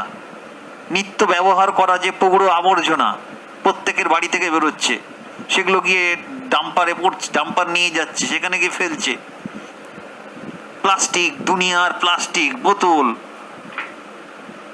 রবার, সবই হচ্ছে মনুষ্য সৃষ্ট দূষক, জৈব দূষক। এরা অ্যালডিহাইড, কিটোন, বেঞ্জিন, টারপিন, তাই না, different types of organic medicines. অজৈব দূষক সালফার, নাইট্রোজেনের অক্সাইড, সালফারের অক্সাইডস, ক্লোরোফ্লোরোকার্বন, কার্বন মনোঅক্সাইড, কত বলবো, এগুলো সব। তাহলে একটা মানে ধারণা দিলাম দূষণে। এবার আমরা একদম সরাসরি সিলেবাসের একটা জায়গায় আসি, বইয়ের মধ্যে আছে, দেখবে প্রথম হচ্ছে বায়ু দূষণ নিয়ে আলোচনা করবো আজকে, এয়ার পলিউশন। এই যে পৃথিবীতে জীবের উৎপত্তি এবং তাদের অস্তিত্বকে টিকিয়ে রাখা দরকার। তাই জন্য দরকার হচ্ছে বায়ুমণ্ডল যেন স্বাভাবিক থাকে। কারণ বায়ুমণ্ডলের অক্সিজেন সমস্ত জীবের অক্সিজেন সাপ্লাই দেবে শ্বসনের জন্য, বায়ুর কার্বন ডাই অক্সাইড সাপ্লাই দেবে উদ্ভিদ, সবুজ উদ্ভিদকে খাদ্য তৈরি করতে, নাইট্রোজেন যুক্ত যৌগ গঠনে কাজে লাগবে। কিন্তু উদ্ভিদ প্রাণীর স্বাভাবিক বৃদ্ধি বিকাশে বিশুদ্ধ বায়ু এবং তার উপাদানগুলো যেমন স্বাভাবিক মাত্রায় বজায় থাকা একান্ত প্রয়োজন। কিন্তু এই মানুষ কিন্তু বিভিন্ন কারণে অবাঞ্ছিত কিছু রাসায়নিক পদার্থ in the form of solid, কঠিন অবস্থায়, ইন ফর্ম অফ লিকুইড, তরল অবস্থায়, in form of gaseous condition, গ্যাসীয় অবস্থায় তারা কিছু বিজাতীয় বস্তুকে পরিবেশে নিক্ষিপ্ত করছে, বায়ুতে নিক্ষিপ্ত করছে, বায়ুতে মিশিয়ে দিচ্ছে। তার মানে কি হলো? বায়ুর যে স্বাভাবিক উপাদানের ভারসাম্য সেটা কিন্তু বিঘ্নিত হয়ে গেল, তাই না? এবং একটা চরম সহনশীল মাত্রা অতিক্রম করলো। সেখানে সুস্বাভাবিকভাবে মানুষ বেঁচে থাকার পরিপন্থী হয়ে উঠল। যতদিন লকডাউন চলছিল, যখন বিভিন্ন কলকারখানা, গাড়ি চলছিল না, তখন যে পরিবেশ দেখাচ্ছিল, আবার যখন গাড়িগুলো চলতে শুরু করলো, পরিবেশের পার্থক্যটা প্রতীয়মান হলো। তার মানে একটা পরিপন্থী সহন মাত্রার বাইরে যদি চলে যায়, একটা বাইরে চলে গেলেই বায়ুতে স্বাভাবিক নিয়ন্ত্রণ ব্যবস্থাকে হারিয়ে ফেলবে না? বহিস্থ পদার্থ কণা অবাঞ্ছিত মাত্রাতিরিক্তভাবে সঞ্চয় হবে, বায়ুর স্বাভাবিক মাত্রা হারিয়ে ফেলবে, ফলে প্রত্যক্ষ পরোক্ষভাবে জীবজগৎ কিন্তু তা প্রভাবিত হবে। তাহলে বায়ুর এই কুপ্রভাব একটা গুরুত্বপূর্ণ হলো, সেটা হচ্ছে দ্যাট ইজ কল বায়ু দূষণ। তাহলে বায়ু দূষণটা কি? বিভিন্ন রাসায়নিক, ভৌত, জৈব পদার্থ দিয়ে সংঘটিত একটা আভ্যন্তরীণ বাহ্যিক পরিবেশের অবাঞ্ছিত একটা পরিবর্তন, যেটা কিনা বায়ুমণ্ডলের স্বাভাবিক বৈশিষ্ট্যকে পরিবর্তন করে দেয়, and that is called air pollution। এবং তোমরা সবাই জানো, এই যে বায়ুতে আমরা বায়ু দূষণের কারণে একদম সিলেবাসে স্পেসিফিক্যালি, আমি একদম সেই স্পেসিফিক্যালি পড়াবো, এর বাইরে একটুও যাব না, আমরা একবারে শুনবো না, অবান্তর কোনো কথা পড়বিও না, পড়ার দরকারও নেই। একদম প্রথম কি বলছে দেখ, বায়ু দূষণের ফার্স্ট কারণ বলেছে গ্রিন হাউস গ্যাস, সিলেবাসে আছে। গ্রিন হাউস গ্যাস কোনটা? বলছে বায়ুমণ্ডলের উপর প্রভাব বিস্তারকারী ক্ষতিকারক প্রধান গ্রিন হাউস গ্যাস কোনগুলো? না, carbon dioxide, methane, nitrous oxide, chlorofluorocarbon, ozone, sulphur dioxide. বায়ু দূষক, গ্লোবাল ওয়ার্মিং, বিশ্ব উষ্ণায়ন ঘটায়, তাই না? এই যে গ্রিন হাউস গ্যাসের উৎস বিভিন্ন, যেমন বিভিন্ন দাহ্য বস্তুর যখন দহন বা কম্বাসন হয়, যখন ফার্মেন্টেশন বা সন্ধান হয়, যখন পচন বা পিউট্রিফিকশন হয়, শটন হয়, যখন ধোঁয়াশা তৈরি হয়, তাহলে শ্বাসক্রিয়ার মাধ্যমে বায়ুতে প্রচুর প্রচুর প্রচুর পরিমাণ কার্বন ডাই অক্সাইড সংযোজিত হয়। নাইট্রাস অক্সাইড, এই যে অরণ্য নিধন হচ্ছে, যেভাবে ডিফরেস্টেশন হচ্ছে, যেভাবে বায়োমাসকে পোড়ানো হচ্ছে, হ্যাঁ, বায়োমাস বার্নিং হচ্ছে, যেভাবে নাইট্রোজেনাস ফার্টিলাইজার ইউজ করা হচ্ছে, যেভাবে কম্বাস্টিং অফ ফসিল ফুয়েল অর্থাৎ কিনা কয়লাকে পোড়ানো হচ্ছে, তার ফলে উৎপন্ন হচ্ছে এই নাইট্রাস অক্সাইড।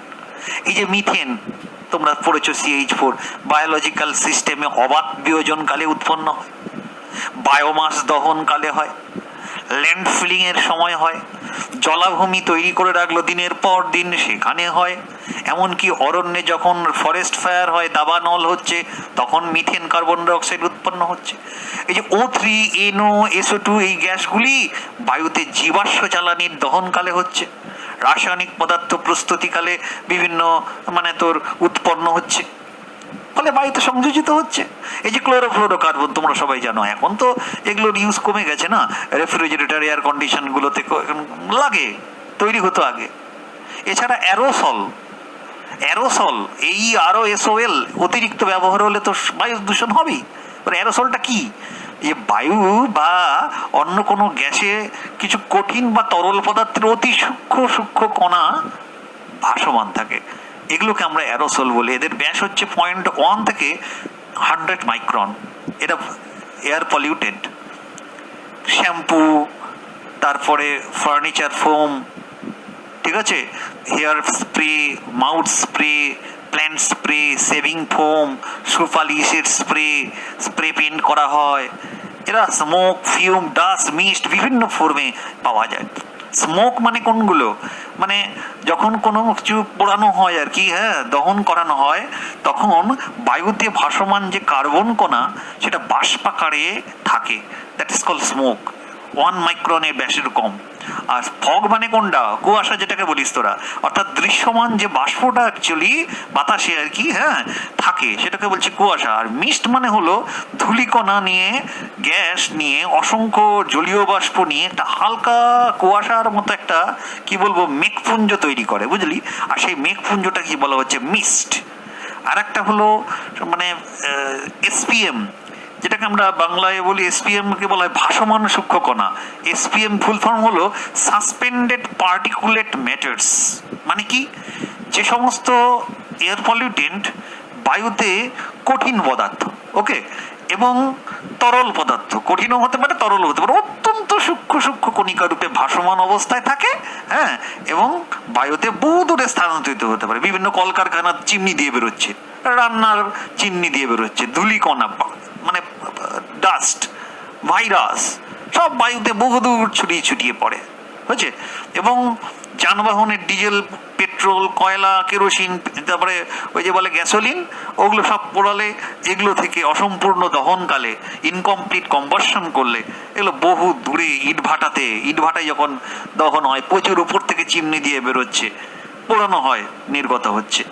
তার মানে কুয়াশা অনেক সময় লক্ষ্য করবি শীতকালে, কুয়াশা শীতকালে বাতাসে যে জলীয় বাষ্প তার সাথে কনডেন্সড হয়ে যায়, ঘনীভূত হয়ে যায়, এবং তার ফলে একটা জলকণা তৈরি করে এবং ভূপৃষ্ঠ সংলগ্ন বায়ুতে ভেসে দিয়ে দূষণ ঘটায়।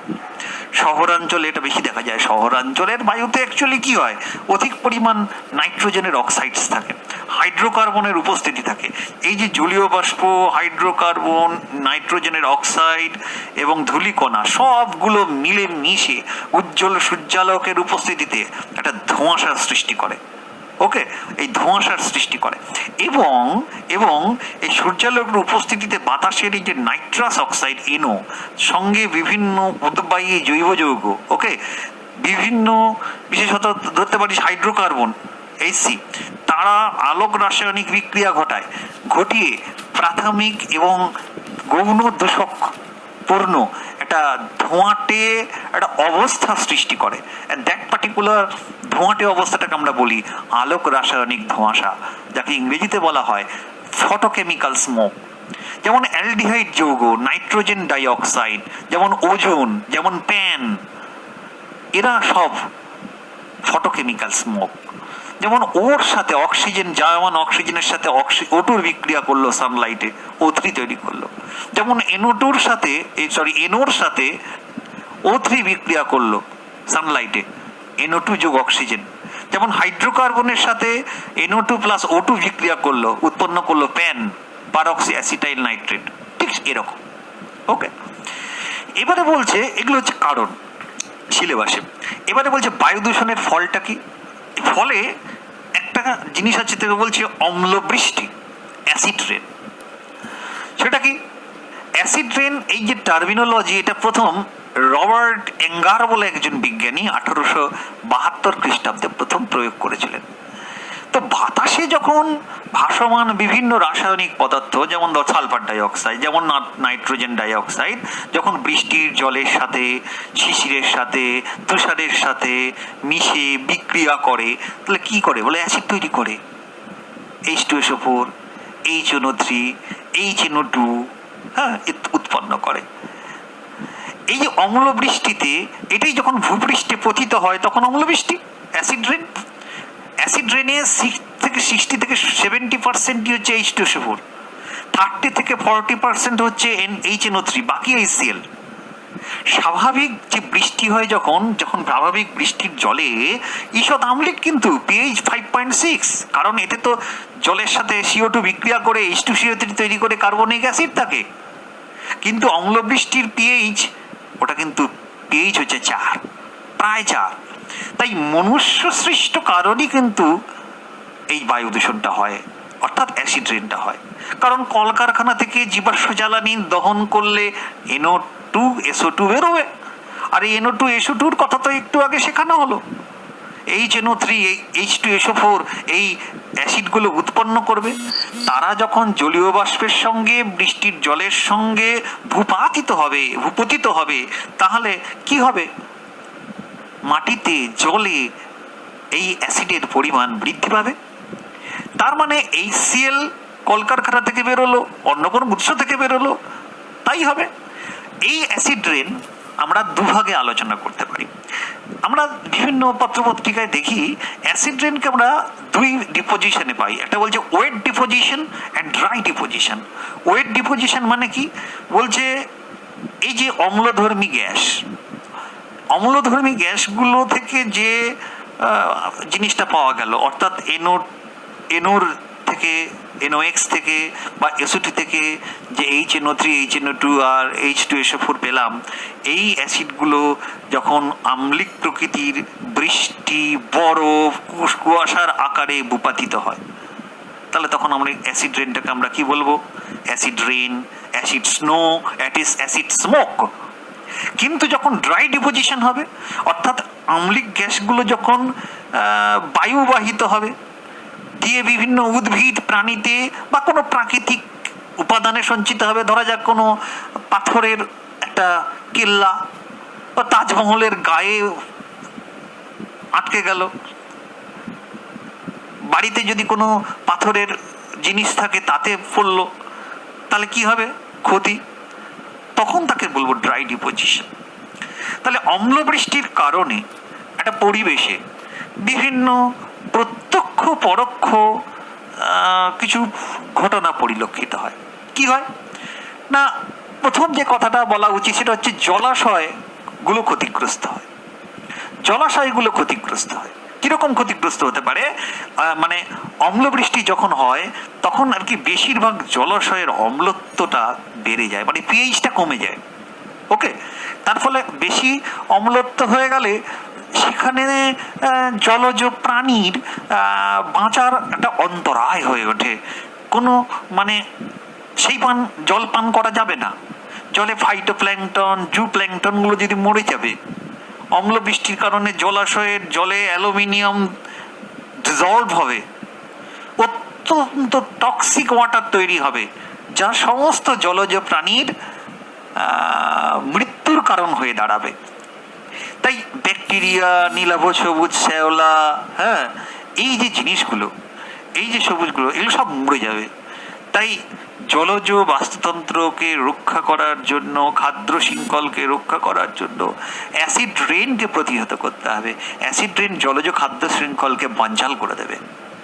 দ্বিতীয় যে জায়গাটায় আমাকে আসতে হবে, অ্যাসিড রেনের কারণে সিলেবাসে বলছে মৃত্তিকার উপর কি প্রভাব সৃষ্টি করি? স্যার করে, কারণ অম্লবৃষ্টির কারণে মাটিতে যে মৌলগুলো থাকে, potassium, calcium, phosphorus, sodium, magnesium, লোহা, এরা তো জলে দ্রাব্য হয়ে মৃত্তিকা থেকে অপসারিত হয়। ফলে মাটির উর্বরতা শক্তি নষ্ট হয়ে যাবে অ্যাসিডের প্রভাবে। কারণ মৃত্তিকার স্থিতে যে অণুজীবরা, মাইক্রোবসরা, আর তারাই তো মরে যাবে না। তারা যদি মরে যায় তাহলে কি করে সম্ভব হবে? তারা মরে গেলে চলবে? অণুজীব মরে গেলে তো বিয়োজন প্রক্রিয়া ব্যাহত হবে, তাদের শরীরের থেকে নির্গত উৎসেচকের নিষ্ক্রিয়তা তৈরি হবে। তার ফলে অম্লবৃষ্টির কারণে অম্লত্ব বৃদ্ধি করলে আম্লিক মাটিতে বিভিন্ন ধরনের সবচেয়ে ভয়ঙ্কর জানিস, ক্যাডমিয়াম সহজেই শোষণ করে নেবে উদ্ভিদ। আর ক্যাডমিয়াম যদি উচ্চ গাঢ়ত্বে উদ্ভিদে থাকে, এমনকি প্রাণীর শরীরেও সেটাকে উদ্ভিদের থেকে ঢোকে, বা উদ্ভিদের থেকে অন্যান্য সোর্স দিয়ে মানুষের শরীরে ঢোকে, প্রচন্ড ক্ষতি। লেগুমিনেসি গোত্রের যারা উদ্ভিদ, তাদের যে নডিউলস মানে অর্বুদ সহ ব্যাকটেরিয়াগুলো নষ্ট হলে নাইট্রোজেন ফিক্সেশন ক্যাপাবিলিটি, নাইট্রোজেন সংবন্ধন করার ক্ষমতাটাও কমে যাবে। এই অম্লবৃষ্টির প্রভাবে উদ্ভিদের উপরও একটা প্রভাব আছে। যেমন কি এই যে গাছপালা, পাতা নষ্ট হয়ে যাবে তো, কন্টিনিউয়াস অ্যাসিড রেন যদি পড়ে, ক্লোরোফিল নষ্ট হয়ে যাবে, কৃষির জমির ফসল নষ্ট হয়ে যাবে, খাদ্যশস্য ধ্বংস হয়ে যাবে। বনাঞ্চল ক্ষেতের মানে জমির পর জমির বনাঞ্চল নষ্ট হয়ে যাবে। খাদ্যশস্যের জন্য জীবসার প্রয়োগ করা হয়, চুন প্রয়োগ করা হয়, তাহলে কি হয়, একটু যে অ্যাসিডিটি তার থেকে গাছকে রক্ষা করা যায়। মানে বিভিন্ন যে ভারী ধাতু ক্যাডমিয়াম, ক্রোমিয়াম, অ্যালুমিনিয়াম গ্রহণ করে সঞ্চয় করবে, আর তার ফলে বিষক্রিয়ায় গাছগুলোও মারা যাবে। তার মানে অ্যাসিড রেন ভারী ধাতু, বিষাক্ত ধাতু, হ্যাঁ, হেভি মেটাল অ্যাবজর্পশন ক্যাপাবিলিটি বাড়িয়ে দিয়ে তার বিষক্রিয়া সৃষ্টি করার উপর একটা সৃষ্টি মানে সমস্যা তৈরি করতে পারে উদ্ভিদে। এবার আমরা আসবো এই অ্যাসিড রেন মানুষের উপর কি প্রভাব তৈরি করতে পারে। অ্যাকচুয়ালি দেখ, মানে মানুষের স্বাস্থ্যের উপর প্রত্যক্ষ প্র্যাকটিক্যালি কোনো প্রভাব নেই। হ্যাঁ, তুই যদি এরকম বৃষ্টির সময় দাঁড়িয়ে আছিস তাহলে গায়ে পড়লো, চামড়ার ক্ষতি হবে, ঠিক আছে। এমনকি আমরা মানে মানুষের যে হৃৎপিণ্ড, ফুসফুস গঠিত রোগ দেখা দিতে পারে, অ্যাজমা হতে পারে, ব্রঙ্কাইটিস হতে পারে, পেটের ডিজিজ হতে পারে, নার্ভাস সিস্টেমের প্রবলেম হতে পারে, এগুলো আসতে পারে, স্নাবিক প্রবলেম আসতে পারে। একটু আগে তোদের একটা কথা বলেছেন, বিভিন্ন স্থাপত্যের উপর একটা প্রভাব পড়ে। মানে বিভিন্ন স্থাপত্য, যেমন ধর আগ্রার যে তাজমহলের কথা পড়েছিস তোরা জানিস, দিল্লির যে লাল কেল্লা, জামা মসজিদ, কলকাতা আমাদের ভিক্টোরিয়া মেমোরিয়াল আছে, মেমোরিয়াল হল আছে, ব্রিটিশ পার্লামেন্ট বিল্ডিং আছে, এরকম দেয়ার আর সো মেনি ঐতিহাসিক পৌরাণিক সমস্ত স্মৃতিসৌধ আছে। সেগুলো যে মেটেরিয়ালগুলো দিয়ে তৈরি, ডিউ টু অ্যাসিড রেন, যদি যেখানে যেন মার্বেল পাথর আছে, ধর ক্যালসিয়াম কার্বনেট, তাহলে পাথরগুলো ক্ষয়ে যাবে, এটাকে বলা হয় স্টোন ক্যান্সার। CaCO3 যদি সালফিউরিক অ্যাসিডের সাথে বিক্রিয়া করে CaSO4, জল আর কার্বন ডাইঅক্সাইড উৎপন্ন হবে, স্টোন ক্যান্সার, স্টোন লেপ্রোসি, এইভাবে ক্ষতি করবে অম্লবৃষ্টির কারণে, ঠিক আছে। এবং কি আমি এমনও জানি, এই যে অম্লবৃষ্টি ব্রিটিশ পরিবেশে সংকট অবস্থা সৃষ্টি করে অনেক সময়, সেখানে অ্যাসিড স্নো অর্থাৎ অম্ল তুষার অত্যধিক মাত্রায় পতিত হয় এবং তার ফলে ক্ষতি হয় এবং সহজে গলে না, তো না, ওখানে ফ্রিজিং টেম্পারেচার থাকে। পলিউশন টাইম বোম বলা হয় ওটাকে, পলিউশন টাইম বোম। হ্যাঁ, এই অম্লবৃষ্টির কারণে অ্যালুমিনিয়াম, কপার, এই সমস্ত নির্মিত যে জলের পাইপগুলোও ক্ষতি হয়, ফলে বিষাক্ত ধাতব লবণ তৈরি হয় এবং সেটা পানীয় জলের সাথে এবার ঘরে ঘরে পৌঁছে যায় এবং সেটা মানুষের শরীরে পানীয় জলের সাথে ঢোকে, মানুষের নার্ভের পেটের রোগগুলো তৈরি হতে সাহায্য করে। এছাড়া মানুষের ক্ষেত্রে আরও একটা সমস্যা তৈরি করে, উপরে প্রভাব একটা আছে, সেটা হচ্ছে ফুসফুসের রোগ। Different types of lung diseases that may occur due to air pollution. এই যে কার্বনের কণা, আগে এখানে যখন টিটাগড় তাপ বিদ্যুৎ কেন্দ্র ছিল প্রচুর কার্বন ডাস ছিল। তাছাড়া কার্বন যখন বাস্টিং হচ্ছে মানে কনভার্সন হচ্ছে, দহন হচ্ছে, carbon dioxide, carbon monoxide, sulphur dioxide ইত্যাদি উৎপন্ন হচ্ছে। এছাড়া ওজোন, হাইড্রোকার্বন, তাই না, অ্যালডিহাইড, এগুলো সব দূষক পদার্থ, বায়ু দূষক পদার্থ। এগুলো যখন মানুষের শ্বাসকার্যের সঙ্গে মানে কি বলবো ঢুকছে, তাহলে আমাদের শ্বাসক্রিয়াকে বিঘ্নিত করছে, শ্বাস রোগ হচ্ছে, ব্রঙ্কাইটিস হচ্ছে, স্টেনোসিস হচ্ছে, এমফাইসিমা হচ্ছে, ক্যান্সার হচ্ছে, হাঁপানি হচ্ছে, তার নিউমোনিয়া হচ্ছে, অ্যালার্জি হচ্ছে, তারপরে কি না কি হতে পারে। There are so many diseases may occur. এই যে যেমন ধর hydrocarbon, in combustion of hydrocarbon in automobiles, গাড়ি ঘোড়ার যখন পেট্রোল ডিজেলগুলো পড়ে ইনকমপ্লিট কম্বাসনের ফলে উৎপন্ন যে হাইড্রোকার্বন, ওজোন গ্যাস উৎপাদন সক্রিয়তাটাকে বাড়িয়ে দেয়। ওজোন গ্যাস, এই হাইড্রোকার্বন ক্যান্সার তৈরি করছে। তুই কলকাতায় যাবি, যে চোখ জ্বালা করছে, নাক জ্বালা করছে, গলা জ্বালা করছে, অস্বস্তিকর একটা শ্বাসনালীর প্রতিবন্ধকতা, অবসাদগ্রস্ততা তৈরি হচ্ছে। আমরা এগুলো সহ্যই করতে পারবো না। ব্রঙ্কাইটিস, স্টেনোসিস তৈরি হচ্ছে, সমস্যা, দুর্বলতা, মাথা ব্যথা, মাথা ধরে থাকছে, অবসাদ আসছে, ঘুম ঘুম ভাব আসছে। ওজন তো আরো ডেঞ্জারাস, লাং সেলগুলোকে নষ্ট করে দেয়, ক্যান্সার সৃষ্টি করে দেয়, চোখের রেটিনার সেলগুলোকে নষ্ট করে দেয়, ইমিউনিটিকে নষ্ট করে দেয়। হ্যাঁ, পালমোনারি ইডিমা হয়, এমনকি হেমারেজ হয়, রক্তক্ষরণ হয়। এই যে কার্বন মনোক্সাইডের মধ্যে বিষাক্ত জিনিস আর কিছু হতে পারে না। আবদ্ধ ঘরে থাকলে কার্বন মনোক্সাইড যদি থাকে তাহলে কখন মরে যাবে কেউ জানে না, কাঠের মতো শক্ত হয়ে যাবে, বায়ুথলির প্রদাহ তৈরি করবে, হাইপক্সিয়া হয়ে যাবে, মাথা যন্ত্রণা হয়ে বমি হয়ে শেষ। কার্বন ডাইঅক্সাইডও তাই। একটু আগে এসপিএম পড়িয়েছিলাম, সাসপেন্ডেড পার্টিকুলেট ম্যাটার্স। সেগুলো শ্বাসনালীতে ঢুকলে অস্বস্তি হয় এবং শ্বাসক্রিয়ায় ব্যাহত হয়, ফুসফুসের কর্মক্ষমতা কমে যায়।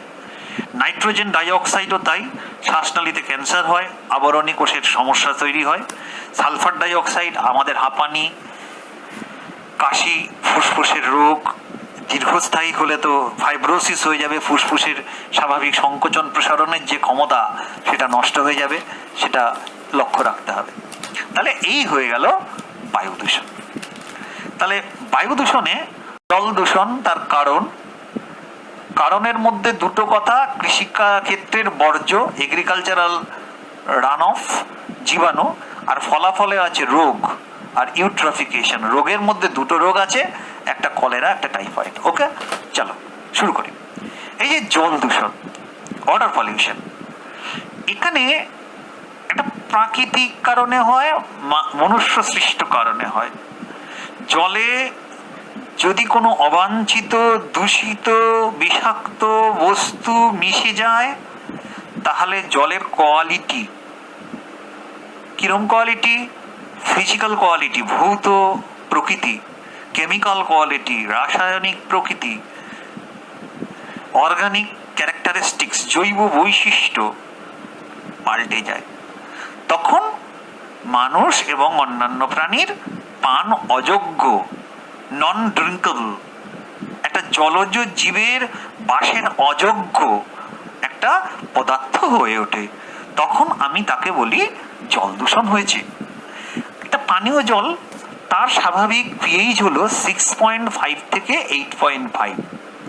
তাহলে এবার আমরা শিখব যে কি করে এটা জল দূষণ হয়, জল দূষণের কারণগুলো কি কি। অ্যাকচুয়ালি জল যে দূষক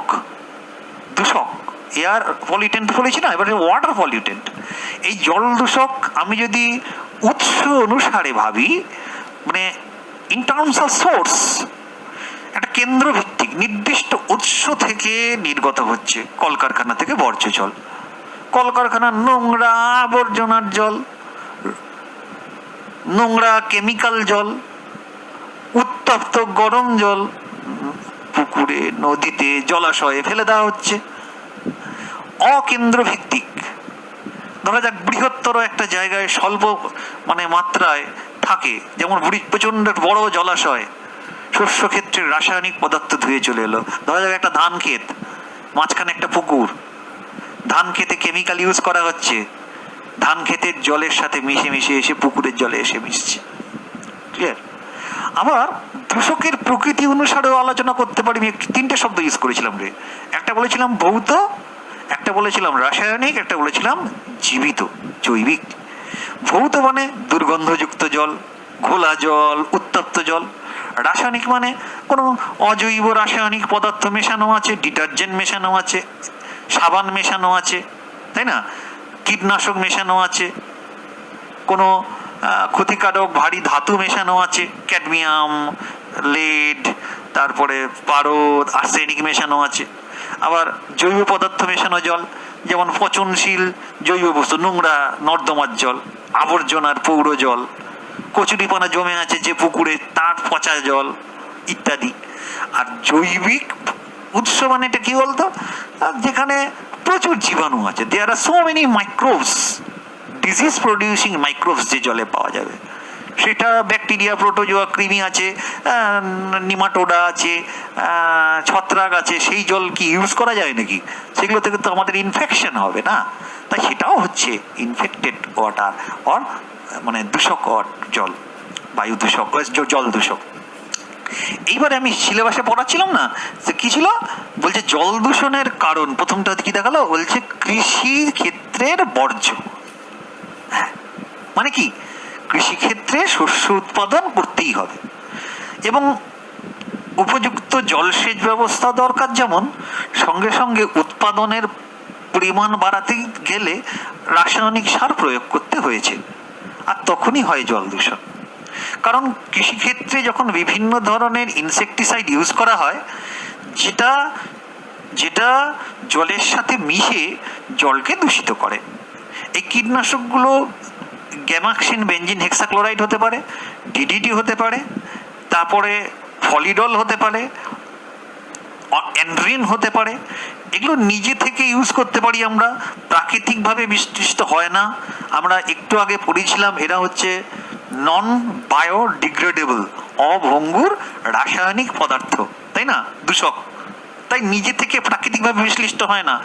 জল এবং ফ্যাটে দ্রাব্য কিন্তু, আর সেই জন্য এটা জীবের দেহে সঞ্চিত হয়, ফ্যাটে সঞ্চিত হয়, জৈব সঞ্চয়ন হয়।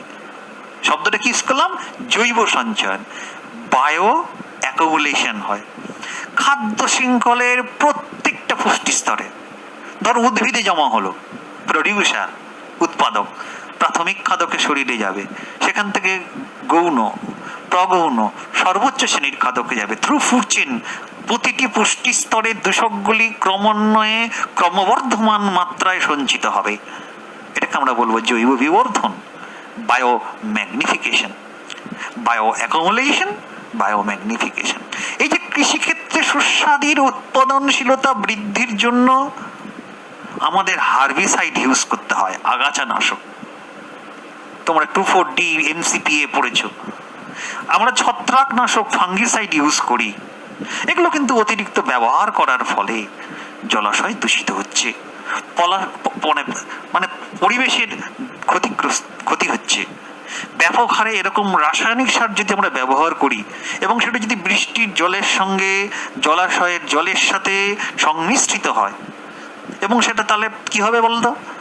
জলাশয়ের যে শ্যাওলা আছে না, জলাশয়ে যে মশ আছে না, তাদের পুষ্টি অর্থাৎ ফসফেটের পরিমাণ বেড়ে যাওয়ার ফলে এদের অতি দ্রুত হারে বৃদ্ধি ঘটবে, আর এদের শ্বসন হার অত্যন্ত বেশি হওয়ার ফলে জলে দ্রাব্য অক্সিজেন অর্থাৎ dissolved oxygen in water diminish করবে, কমে যাবে। তাকে আমরা বলবো বিওডি, বায়োলজিক্যাল অক্সিজেন ডিমান্ড বেড়ে যাওয়া। আর এই ঘটনাকেই বলা হয় অ্যালগাল ব্লুম। এছাড়া অত্যধিক হারে যদি নাইট্রোজেন বা ফসফরাস ঘটিত সার আমরা ইউজ করি কৃষিক্ষেত্রে, তাহলে আর এক বিষক্রিয়া জলে, এতে জলজ প্রাণীগুলো ভোগে যাওয়ার সম্ভাবনা, জলজ উদ্ভিদ প্রাণীর মৃত্যুর সম্ভাবনা দেখা যাবে। এখানে একটা শব্দ আমরা পড়েছিলাম, ইউট্রফিকেশন, ক্লাস 8 বা 9 পড়েছিলাম। কি সেটা না, কোনো জলাশয়ে যখন প্রচুর পরিমাণ কোনো জৈবিক ও কোনো খনিজ পরিপোষক সঞ্চিত হয়, ফলে শৈবাল জাতীয় উদ্ভিদের ব্যাপক বৃদ্ধি ঘটে। ফলে জলের মধ্যে দ্রবীভূত অক্সিজেনের ঘাটতি হয়। এই প্রক্রিয়াটাকে আমরা বলি ইউট্রফিকেশন বলা হয়। ঠিক আছে, আর একটা সিলেবাসে ছিল, বইটা কি লিখছে, জীবাণু। হ্যাঁ, এই যে জলের পাইপলাইন মাঝে মাঝে পরিষ্কার করা উচিত। বাড়িতে যে ট্যাঙ্ক আছে উপরে এবং নিচের দুটো রেগুলার পরিষ্কার করা হয়েছে। রিজার্ভারে সঞ্চিত জলে ফাটল থাকতে পারে, পাইপ লাইনে ময়লা জমে থাকতে পারে, নর্দমার জল ঢুকতে পারে, তাই পানীয় জল দূষিত হতে পারে, বিভিন্ন জীবাণুর প্রবেশ ঘটতে পারে। তাই নদী, সমুদ্র, পুকুর, এই জলে কলকারখানার রাসায়নিক বর্জ্য পড়তে পারে, বিভিন্ন গৃহস্থলীর আবর্জনা পড়তে পারে, প্রাণীদের মল মূত্র পড়তে পারে, গবাদি পশু স্নান করতে পারে, মৃত প্রাণীগুলোর দেহাবশেষ জলাশয়ে ফেলে দিতে পারে। ফলে তো প্রচুর জীবাণুর ভান্ডার হয়ে উঠবে ওই জলচর পরিবেশ। তখন জল দূষণ হবে, তখন অ্যান্টামি বা আমাশয় রোগ, ভিব্রিও কলেরা রোগ, সালমোনেলা টাইফসা টাইফয়েড রোগ, এই সমস্ত জীবাণুগুলো মাথাচাড়া দিয়ে উঠবে। ফলে ফলাফলটা কি হবে? এই জল দূষণের ফলে ক্ষতিকারক প্রভাবটা কি? আমি সিলেবাসে কি দেখিয়েছিলাম? দুটো শব্দ, একটি ছিল রোগ আর একটা ছিল ইউট্রফিকেশন। এই রোগের ক্ষেত্রে বলি আমরা বিভিন্ন viral diseases like hepatitis, polio, উদরাময়, এই সমস্ত ভাইরাল ডিজিজ হয়। ব্যাকটেরিয়া ঘটিত কলেরা, টাইফয়েড, ব্লাড ডিসেন্ট্রি, রক্তামশয় হয়। আবার প্রোটোজোয়া ঘটিত রোগ, আদ্য প্রাণী ঘটিত রোগ যেমন আমাশয়, জিয়ার্ডিয়াসিস ইত্যাদি হয়। কৃমি ঘটিত রোগ টেনিয়েসিস, অ্যাসকেরিয়েসিস ইত্যাদি হয়। এছাড়া জলের মধ্যে যদি লোহা, নিকেল, ধর ক্লোরিন, ধর আর্সেনিক, পারদ, তামা, সালফার, এগুলো যদি বেশি পরিমাণে দ্রবীভূত থাকে তাহলে আমাদের পেটে, আমাদের ত্বকে বিভিন্ন রোগ হতে পারে। পানীয় জলের এই যে ফ্লুরাইড যদি বেশি থাকে, দূষিত হলে ফ্লুরোসিস বলে একটা রোগ হয়। সীসা দূষণে আমাদের ডিসলেক্সিয়া হয়, সিনেমাটার নাম সবাই জানো, বলে লাভ নেই। পারদ দূষণে মিনামাতা রোগ হয়। আমরা আর্সেনিক দূষণে আর্সেনিকোসিস হয়, মেলানোসিস হয়। ব্ল্যাক ফুট ডিজিজ, এটাও তোমরা জানো। আর একটু আগে ইউট্রফিকেশন তো পড়িয়ে দিয়েছি, সেটা আমি আর একটু ডিটেলিং করার চেষ্টা করি। শোনো, এখানে ইউট্রফিকেশন যে কথাটা, এই ইউট্রফিকেশন কথাটা অত্যন্ত গুরুত্বপূর্ণ একটি শব্দ। আমি বলছিলাম যে জলাশয়ে প্রচুর পরিমাণে যখন কোনো জৈবিক বা খনিজ পরিপোষক, সে নাইট্রোজেন হতে পারে, ফসফরাস হতে পারে, যদি সঞ্চিত হয়, আর সেই সঞ্চয়ের ফলে যদি দেখা যায় কি যে জলের মধ্যে প্রচুর শ্যাওলা, প্রচুর মশ ব্যাপক হারে বৃদ্ধি পেয়েছে, তখন কি হবে বলতো? জলে দ্রবীভূত অক্সিজেনের ঘাটতি হবে। এই অবস্থাকে তখন বলা হবে ইউট্রফিকেশন। ঠিক আছে? এই যে বিভিন্ন কারণে ইউট্রফিকেশন ঘটে, কিন্তু যখন বৃষ্টিপাত, বায়ু প্রবাহ হয়, তুষারপাত হচ্ছে কোথাও, কোনো জীবজন্তুর মাধ্যমে বাহিত হয়ে কোনো জলাশয়ের মধ্যে কোনো বহিরাগত কোনো আগাছা চলে এলো, বা কচুরিপানা চলে এলো, বা শ্যাওলা চলে এলো, আবর্জনা ফেলা হলো, তাহলে কি হলো? জলের মধ্যে অজৈব পরিপোষক বৃদ্ধি পেল।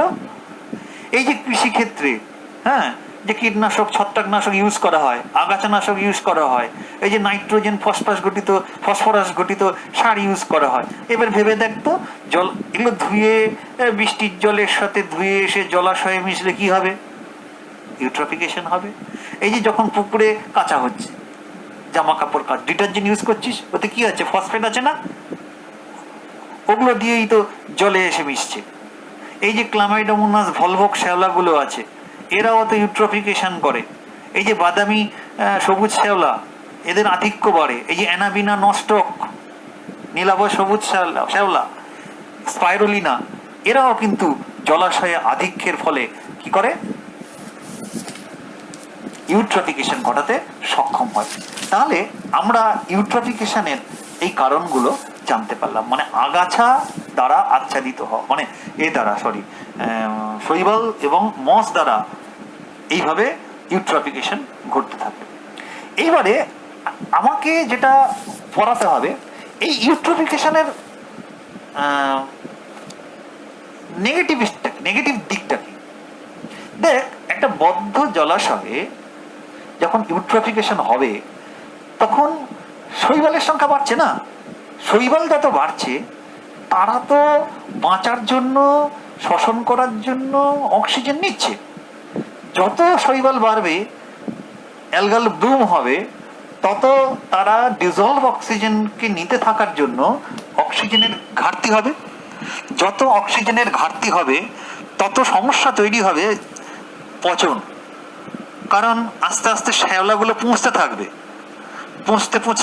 পুঁছতে জল দূষণ হবে, অ্যালগাল ব্লুম। এবং এই পচনপ্রাপ্ত শৈবালের দেহ থেকে একটা বিষাক্ত টক্সিক পদার্থ স্ট্রিকনিন দন্তস্বয় টয়রফলা হস্যই ক নয় হস্যই ন খড়িত হয়। জলটাকে একটা পচা দুর্গন্ধ সৃষ্টি করে, সহ্য করা যায় না। আর জল, তাতে যদি ডিজলভ অক্সিজেন কমে যায়, আর তাতে কি করে একটা মাছ বাঁচতে পারে? জল যদি স্বচ্ছ না থাকে, শ্যাওলায় ভরে থাকে, তাহলে সেখানে স্বচ্ছতা না থাকলে তো আলো ঢুকবে না, সূর্যের আলো, তাহলে জলাশয়ের নাব্যতাও কমে যাবে। আর পচনশীল শৈবাল যদি থাকে, এই টক্সিনের কথা, নিউরোটক্সিন, হেপাটাটক্সিন, কাঁকড়া চিংড়িগুলো তো ভোগে চলে যাবে, আর সেইটা খাবে মানুষ, সেটা খাবে যে জলজ প্রাণী, তার হয়ে গেল এই টক্সিনগুলো আলটিমেটলি শরীরে ক্ষতি করবে।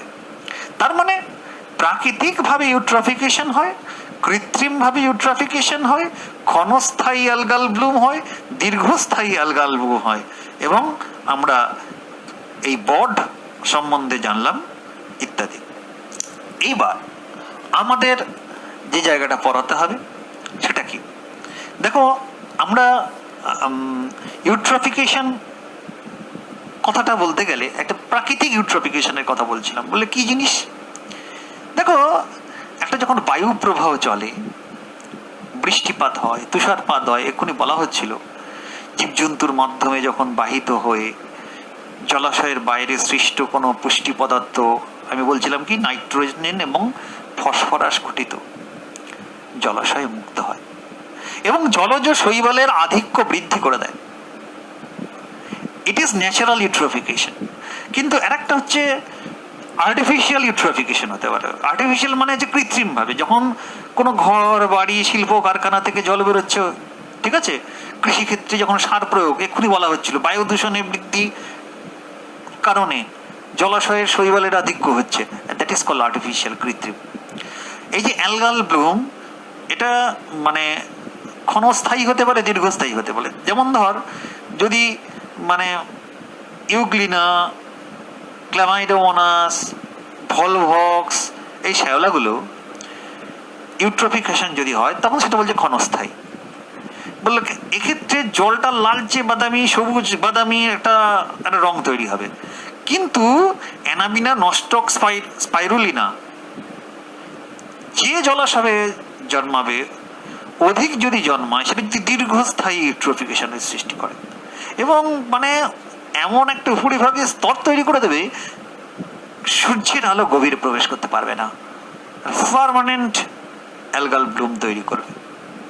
ঠিক আছে, এবার আমি একটা ডেফিনিশন বলবো, সেটা হচ্ছে বিওডি, বায়োলজিক্যাল অক্সিজেন ডিমান্ড। বলছে বিভিন্ন দূষকের উপস্থিতির ফলে জলাশয়ে ব্যাকটেরিয়ার বৃদ্ধি ঘটে, ফলে ওই সকল ব্যাকটেরিয়া বিভিন্ন জৈব যৌগকে বিজারিত করে এবং জলে অক্সিজেনের মাত্রা হ্রাস পাওয়ার কারণে জলে অক্সিজেনের চাহিদা বৃদ্ধি পায়। একে বিওডি বলে। ঠিক আছে, এখানে আমরা আজকে দেখো, আমরা সিলেবাসটা খুলেই দেখছি, আজকে আমরা 5-এর বিয়ের কতটা পড়লাম। আমরা আলোচনায় দূষণের ধারণাটা দিলাম, ধারণাটা দিতে গিয়ে ভৌত, রাসায়নিক, জৈবিক, অনাকাঙ্ক্ষিত পরিবর্তন যেগুলো সমস্ত আলোচনা করেছি, করে বায়ু দূষক আর জল দূষণ পড়েছি।